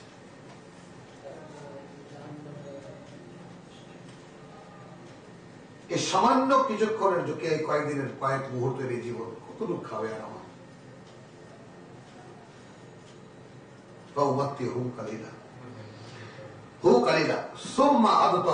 তারপর টেনে হেঁচড়ে নিয়ে যাবো ইলা আযাবিন নার, আগুনের শাস্তির দিকে, ওয়া বিসাল মাসীর, এবং সে বড় ভয়ঙ্কর ঠিকানা।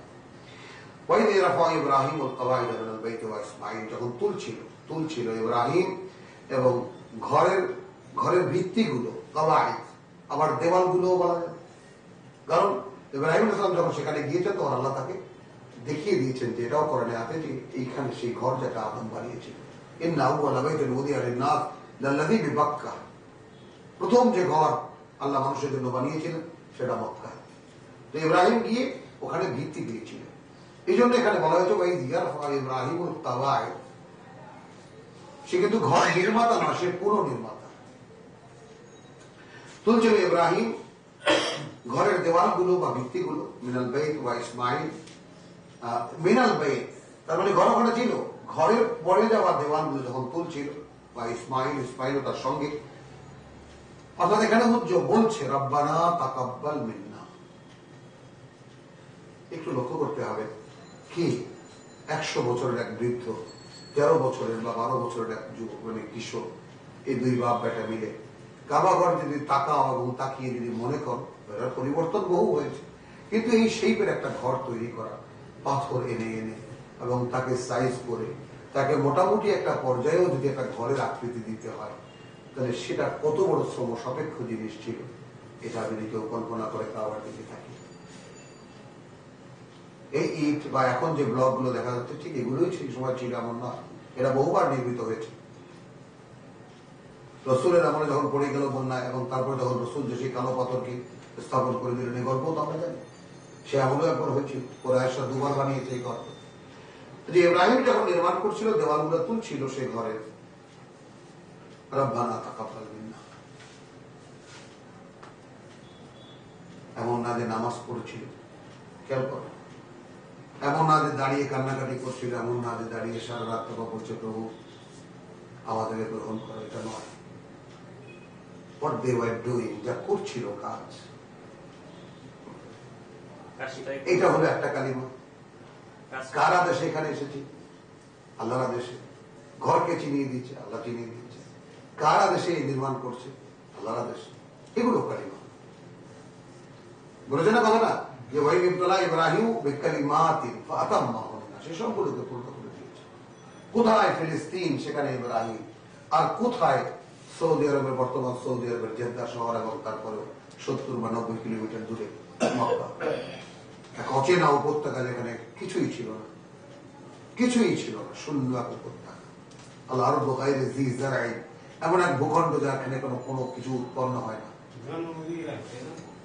হ্যাঁ, জন্মভূমি হিজরত করে গিয়েছেন ফিলিস্তিনে, সেখান থেকে মিশরে, ইত্যাদি ইত্যাদি, সে কাহিনী আবার অন্য। তো রব্বানা তাকাব্বাল মিন্না ইন্নাকা আনতাস সামিউল আলিম, তুমি কে? তুমি তো তিনি, বা তুমি তো সে যে সব শোনে, সব জানে। অতএব আমরা কার কাছে বলবো যে আমাদের কাজ গ্রহণ করো? তোমার আদেশ তো পালন করছি। এই যে একমুখীনতা, যাকে হানিফ বলা হয়, তাই না? আমরা যেমন নামাজ দাঁড়িয়ে বলি ইন্নী ওয়াজজাহতু ওয়াজহিয়া লিল্লাযী ফাতারাস সামাওয়াতি ওয়াল আরদা হানিফ মা আনা মিনাল মুশরিকিন। অর্থাৎ আমি যে ঘোষণা করলাম যে আমি সম্পূর্ণ একমুখী আল্লাহর দিকে, এই ব্যাপারে আমি দ্বিমুখী কোনোভাবেই নই। খালি মুশরিকিন মানে মূর্তি পূজকই হইতে হবে এমন নয়। মানে আমি এই যে নামাজে দাঁড়িয়েছি, কোন দোকান পাট কোনো কিছুর হিসাব আমার মাথায় আসবে না। নামাজ আমি আল্লাহর দিকে, আল্লাহ আসবেন শুধু, এমনটা কি হয়? এমনটা কি হয়? হয় না। বরং ওই সময় হিসাব কিতাব যত জরুরি কাজটা সব ওই সময় আসে। এই একেই বলে শিরক। অর্থাৎ শিরকটা কি? অংশীদার, অংশ করা, ভাগ করা। তো মনটাকে তো আল্লাহর দিকে নিতে পারলাম না, পারলাম মনটাকে আল্লাহর মানে মুখী স্থাপন করতে পারলাম না, পারলাম সেখানে অন্য কথা এসে গেল, অন্য জিনিস এসে গেল। তাহলে আমি কি একমুখী? বাহ্যিক ভাবে হয়তো একমুখী, কিন্তু মনে মনে শুধু দ্বিমুখী না, নানান মুখী, বা বরঞ্চ এখনকার জনপ্রিয় শব্দ বহুমুখী। আচ্ছা, বহুমুখী সমবায় সমিতি। তো আমাদের হইল মুখে হয়তো আমরা পশ্চিম দিকে ফিরি, কিন্তু মনে আমরা বহুমুখী, এটা মানতেই হবে, বা বাস্তবতাই।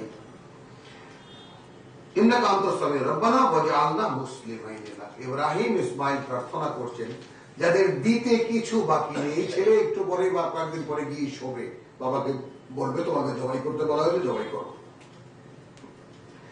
সেই ছেলে এবং তার পিতা, শতায়ু পিতা, যার দেবার কিছুই বাকি নেই আল্লাহকে, তারা বলছেন প্রভু আমাদেরকে তোমার অনুগত বানিয়ে রেখো। ভাবতে পারি আমরা মুসলিম আসলে কাকে বলে? সে তো বটেই। মুসলিম কাকে বলে? রব্বানা ওয়াজআলনা মুসলিমাইন লাক। প্রভু হে, তুমি আমাদের দুজনকে তোমার অনুগত বানিয়ে রেখো। এবং এখানে এসে মুসলিম শব্দটির যেই মানে অভিব্যক্তি বেরিয়ে আসে সেটা কল্পনাই করা যায় না। এটাই হলো রিয়েল মুসলিম। মানে আমরা সাক্ষী একদম আমার জীবনের এমন একটি দিন বা এমন একটা মুহূর্ত নেই যেখানে আল্লাহ বলছেন ওয়া কানা মিনাল মুশরিকিন। আল্লাহ ঘোষণা করছেন তার ইব্রাহিমের বেলায়, ওয়াত্তাখাযু ইব্রাহিমা খালিলা, তিনি তাকে তার বন্ধু বানিয়ে নিয়েছিলেন। এই যে অনার আল্লাহ তাকে দিয়েছেন, কেন দিয়েছেন? কারণ তিনি প্রমাণ করতে পেরেছিলেন যে আমি সেই যে রওনা করেছি, ইন্নী যাহিবুন ইলা রাব্বি সাইয়াহদিন, আমি চললাম আমার সৃষ্টিকর্তার দিকে, আমি জানি তিনি আমাকে পথ দেখিয়ে নিয়ে যাবেন, কোথায় আমার যেতে হবে। রব্বানা ওয়াজআলনা মুসলিমাইন লাকা ওয়া মিন যুররিয়াতিনা, এবং আমার বংশধরের মধ্যে উম্মাতান মুসলিমাতান লাক। এখন একটা সংশোধিত কথা, সংশোধিত কথা। এবং আমার বংশধরের মধ্যে এমন এক কিছু মানুষ, এমন একটি ধারাবাহিকতা, সব নয়, উম্মাতান, তারা হবে তোমার মুখী, মুসলিমাতান লাকা, তারা হবে তোমার প্রতি সম্পূর্ণ সমর্পিত। ওয়া আরিনা মানাসিকানা, আর এখন ঘর তো তৈরি করলাম, এখন দেখিয়ে দাও এর নিয়ম কানুন কি করবো। ওয়াতুব আলাইনা, প্রভু ফিরে তাকাও আমার দিকে, একটু দয়ার দৃষ্টি নিয়ে, করুণার দৃষ্টি নিয়ে ফিরে তাকাও। ইন্নাকা আনতাত তাওয়াবুর রহিম, এটা তো নিশ্চিত যে তুমি সে যারা তোমার দিকে ফিরে তাকে তুমি গ্রহণ করো। রব্বানা ওয়া বা'আথ ফীহিম রাসূলাম মিনহুম, মানে পাঠিও তুমি তাদের মধ্যে একজন রাসূল, একজন বার্তাবাহক, লে রাসূলাম মিনহুম, তাদের মধ্যে থেকে, অর্থাৎ কোন আকারে উম্মাতান মুসলিমাতান লাক, উম্মাতান মুসলিমাতান লাক, মানে আমার বংশধরের মধ্যে তোমার অনুগত যারা, তোমার প্রতি সম্পূর্ণ সমর্পিত যারা, তাদের মধ্যে তুমি একজন রাসূল পাঠিও, যে কি করবে? ইয়াতলু আলাইহিম আয়াতিকা, পড়ে শোনাবে তাদেরকে, অর্থাৎ যারা তোমার মুখী, তোমার আয়াত, তোমার বাণী ও বার্তা। ইয়াতলু আলাইহিম আয়াতিকা, এখানে এসে আরো স্পষ্ট হয়ে গেল যে আল্লাহর মনোনীত রাসূল যারা, নবী যারা, তাদের কাজ কি? আল্লাহর আয়াত পড়ে শোনানো, সূচনার কাজই। এবং তাও তাদেরকে উম্মাতান মুসলিমাতান লাক, সবাইকে নয়। এখানে মানে ফ্র্যাকশন গুলো, রব্বানা ওয়াজআলনা মুসলিমাইন লাক, আমাদের দুজনকে একান্তই অনুগত বানাও তোমার, ওয়া মিন যুররিয়াতিনা উম্মাতান মুসলিমাতান লাক, এবং আমাদের সেই বংশধারায়, মানে আমার ছেলে তো পুত্রকে নিয়ে দোয়া করছে, এবং আমার এই বংশধারায় তুমি একটি গোষ্ঠী বা একদল মানুষকে রেখো এমন যারা তোমার প্রতি অনুগত। ও আরিনা মানাসিকানা, এখন আমাদেরকে দেখিয়ে দাও কি করবো এই কাবা নিয়ে। ওয়াতুব আলাইনা, এবং ফিরে তাকাও আমাদের দিকে, বা দয়ার দৃষ্টি নিয়ে। ইন্নাকা আনতাত তাওয়াবুর রহিম। রব্বানা ওয়া বা'আথ ফীহিম রাসূলাম মিনহুম, এবং তাদের মধ্যে তুমি একজন রাসূল পাঠাবে। সরাসরি এটা কিন্তু আমরা দেখি যে মুহাম্মদ সাল্লাল্লাহু আলাইহি ওয়াসাল্লামকে নিয়ে আসা, অথচ তার আগে রাসূল ছিলেন ঈসা আলাইহিস সালাম, তিনিও আল্লাহর কিতাব নিয়ে এসেছেন। তার আগে রাসূল ছিলেন হযরত মুসা আলাইহিস সালাম, তিনিও কিতাব নিয়ে এসেছিলেন। এবং আমরা এরপরে ধারাবাহিকভাবে জানি যে সবার কাছে ইব্রাহিম, ইসমাইল, ইসহাক, ইউসুফ সবাইকে আল্লাহ কিতাব দিয়েছিলেন। মা উনজিলা ইলাইহিম মির রাব্বিহিম। তো তাহলে এটা কি হবে, এবং সেই ধারাবাহিকতায় মানে যেন একজন আয়াত পড়ার ব্যক্তিত্ব যেন উপস্থিত থাকে, যে আয়াত পড়ে শোনাবে তোমার, ওয়ায়ুআল্লিমুহুমুল কিতাব, এবং শেখাবে তাদেরকে তোমার দেওয়া বিধিবিধান, ওয়াল হিকমা, এবং কেন সেই বিধিবিধান তুমি দিয়েছো, ওয়ায়ুযাক্কিহিম, সেভাবে তিনি তাদেরকে পরিষ্কার করে তুলবে, তোমার পছন্দনীয় বা তোমার মনোনীত করে তুলবে। অর্থাৎ যেভাবে আমি তাজকিয়া হয়েছি, আমি তো সব পরীক্ষা পাস করেছি, বা আতাম মাহুন না, এখানে তোমার আয়াত পড়ে শোনাবে, তুমি যে সমস্ত বিধিবিধান দিয়েছো তা শিখিয়ে দেবে, এবং সেই জ্ঞান কেন কি জন্য দিয়েছো তা বুঝিয়ে দেবে, এভাবে তাদেরকে পরিষ্কার করে তুলবে। ইন্নাকা আনতাল আজিজুল হাকিম, তুমি সে বা তুমি যে আল আজিজ, সর্বশক্তিমান এবং সকল জ্ঞানে জ্ঞানী। ওয়ামান ইয়ারগাব আন মিল্লাতি ইব্রাহিম, ইব্রাহিমের এই যে জীবনের আদর্শ বা এই যে জীবন বা জীবন পদ্ধতি, এ থেকে মানে অনাগ্রহী থাকবে কি, মুখ ফেরাবে কি? ইল্লা বিসমিল্লাহির রহমানির রহিম, ওয়া মান ইয়ারগাব আন মিল্লাতি ইব্রাহিম ইল্লা মান সাফিয়া নাফসাহু, কে অনাগ্রহী হবে, কে মুখ ফিরে রাখবে ইব্রাহিমের এই জীবন পদ্ধতি থেকে, ইব্রাহিমের জীবন আদর্শ থেকে? ইল্লা মান সাফিয়া নাফসাহু, হতে পারে সে যে তার নিজেকে নিজে বোকা বানায়। ওয়ালাকাদ ইসতাফাইনাহু ফিদ দুনিয়া, সে জেনে রাখুক যে আমরা কিন্তু তাকে এই পৃথিবীতে বাছাই করে মনোনীত করেছিলাম। ওয়া ইন্নাহু ফিল আখিরাতি লামিনাস সালিহিন, এবং সে অবশ্যই পরবর্তী পৃথিবীতে আমাদের মনোনীত বান্দাদের একজন। এর ক্বালা লাহু রাব্বুহু আসলিম, আবার সেই কথাটা প্রথমে 124 যে বাচ্চা দিয়ে শুরু করা হয়েছিল, তাকে আবার ফাতাম্মাহুন্না ইবতালা ইব্রাহিমু রাব্বাহু বিকালিমাতিন, সেই কথাটাকে আবার এখানে কেন ইব্রাহিমকে বাছাই করে মনোনীত করেছি? ইয ক্বালা লাহু রাব্বুহু আসলিম, যখন তাকে বলেছি হে ইব্রাহিম তুমি এই কাজটি করো বা সমর্পণ করো নিজেকে। ক্বালা আসলামতু লিরাব্বিল আলামিন, হ্যাঁ রে প্রভু, আমি লাব্বাইক আল্লাহুম্মা লাব্বাইক, প্রভু আমি প্রস্তুত। সৃষ্টি জগতের মালিক প্রতিপালক। ওয়াবাসসা বিহা ইব্রাহিম বানিহি, এই কথাটাই বুঝিয়ে বলেছিলেন ইব্রাহিম তার পুত্রকে, ওয়া ইয়াকুব, এবং ইয়াকুব ও তার পুত্রদেরকে, ইয়া বানিয়া, হে পুত্ররা, ইন্নাল্লাহা ইসতাফা লাকুমুদ্দীন, দেখো আল্লাহ কিন্তু একেবারে ছাঁটাই বাছাই করে তোমাদের জন্য জীবনের একটা পদ্ধতি নির্ণয় করে দিয়েছেন। ফালা তামুতুন্না ইল্লা ওয়া আনতুম মুসলিমুন, অতএব তোমরা কোনোভাবেই যেন মৃত্যু মুখে পতিত হয়েও না, এমন অবস্থায় যখন তোমরা আল্লাহকে সম্পূর্ণ সমর্পিত নও। আম কুনতুম শুহাদা, এবার সরাসরি আমাদেরকে বলা হচ্ছে তোমরা কি উপস্থিত ছিলে ইয হাদারা ইয়াকুব আল মাউত, যদি এটা মদিনার মানে সেই ইহুদি খ্রিস্টানদেরকে উদ্দেশ্য করে বলা, কিন্তু এখন আমরা মানে এর পাঠক এবং আমাদেরকে বলা, তোমরা কি ছিলে উপস্থিত ইয হাদারা ইয়াকুব আল মাউত, যখন ইয়াকুবের মৃত্যু উপস্থিত হয়েছিল। ইয ক্বালা লিবানিহি, সে যখন তার পুত্রকে বলল বা পুত্রদেরকে বলল, মা তা'বুদুনা মিন বাদি,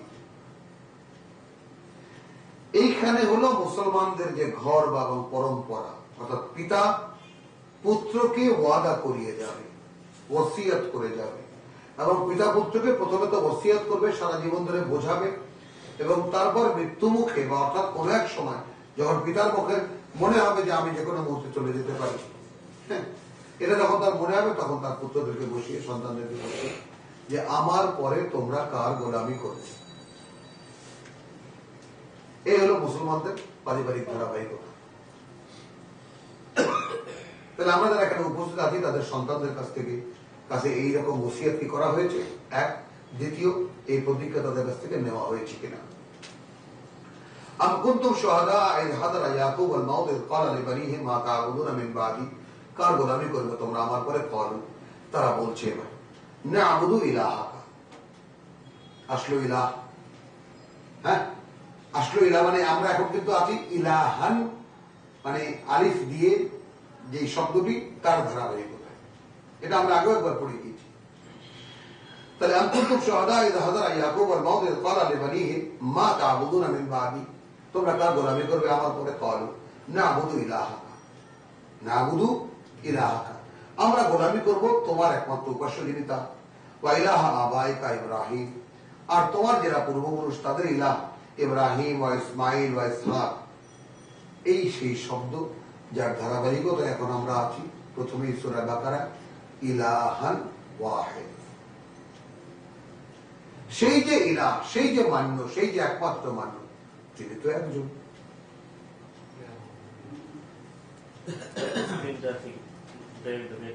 একদম।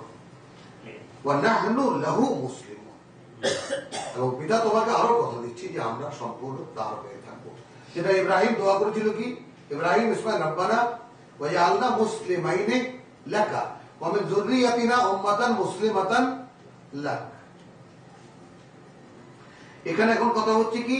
আম কুনতুম শুহাদা ইয হাদারা ইয়াকুব আল মাউত ইয ক্বালা লিবানিহি মা তা'বুদুনা মিন বাদি ক্বালু না'বুদু ইলাহাকা ওয়া ইলাহা আবাইকা।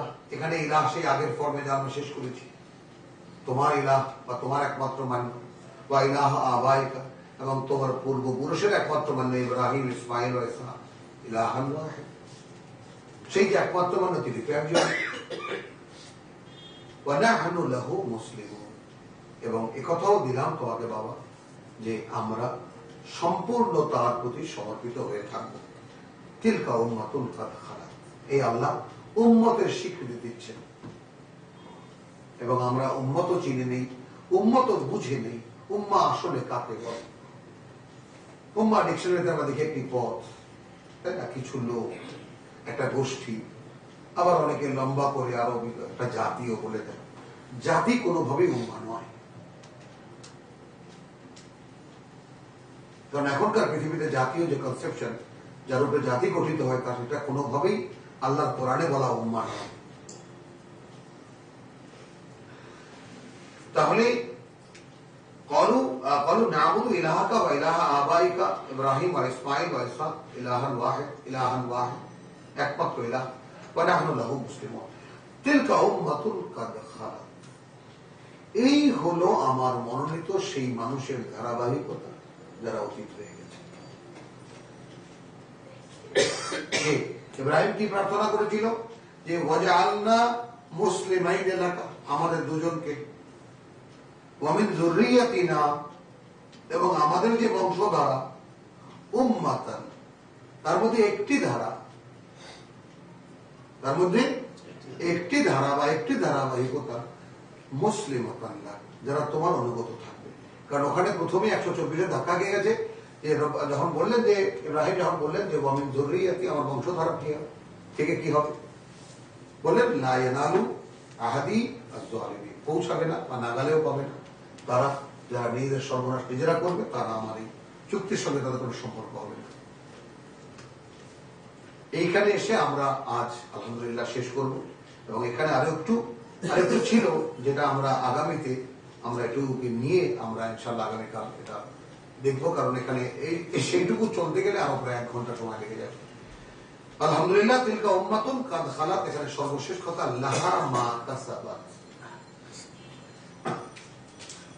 এই যে ধারাবাহিক তোমাদের পিতার প্রার্থনায় যে একটি ধারাবাহিকতা দেখো তোমার অনুগত বান্দাদের, সেই যে ধারাবাহিকতা, সেই ধারাবাহিকতা কিন্তু অতীত হয়ে গেছে। তাদের জন্য তাই, বা তাদের জন্য পুরস্কার তাই যা তারা উপার্জন করেছে তাদের জীবনব্যাপী। ওয়ালাকুম মা কাসাবতুম, তোমাদের জন্য হবে তাই যা তোমরা উপার্জন করবে। জি, ওয়ালা তুসআলুনা আম্মা কানু ইয়ামালুন, তোমাদেরকে কিন্তু জিজ্ঞেস করা হবে না তার কোনো কিছু সম্পর্কে যে তারা কি করেছিল। অর্থাৎ আমরা এখানে সিম্পল, এখানে কথাটা মানিয়ে আনতে পারি, তোমার বাবা কি করেছিলেন সেই কথা তোমাকে জিজ্ঞেস করা হবে না। জিজ্ঞেস করা হবে হোয়াট ইজ ইয়োর পারফরমেন্স, আপনি পৃথিবীর জীবনে কি করেছেন। আলহামদুলিল্লাহ, রব্বানা লা তুযিগ কুলুবানা বা'দা ইয হাদাইতানা ওয়া হাব লানা মিন লাদুনকা রাহমা ইন্নাকা আনতাল ওয়াহ্হাব।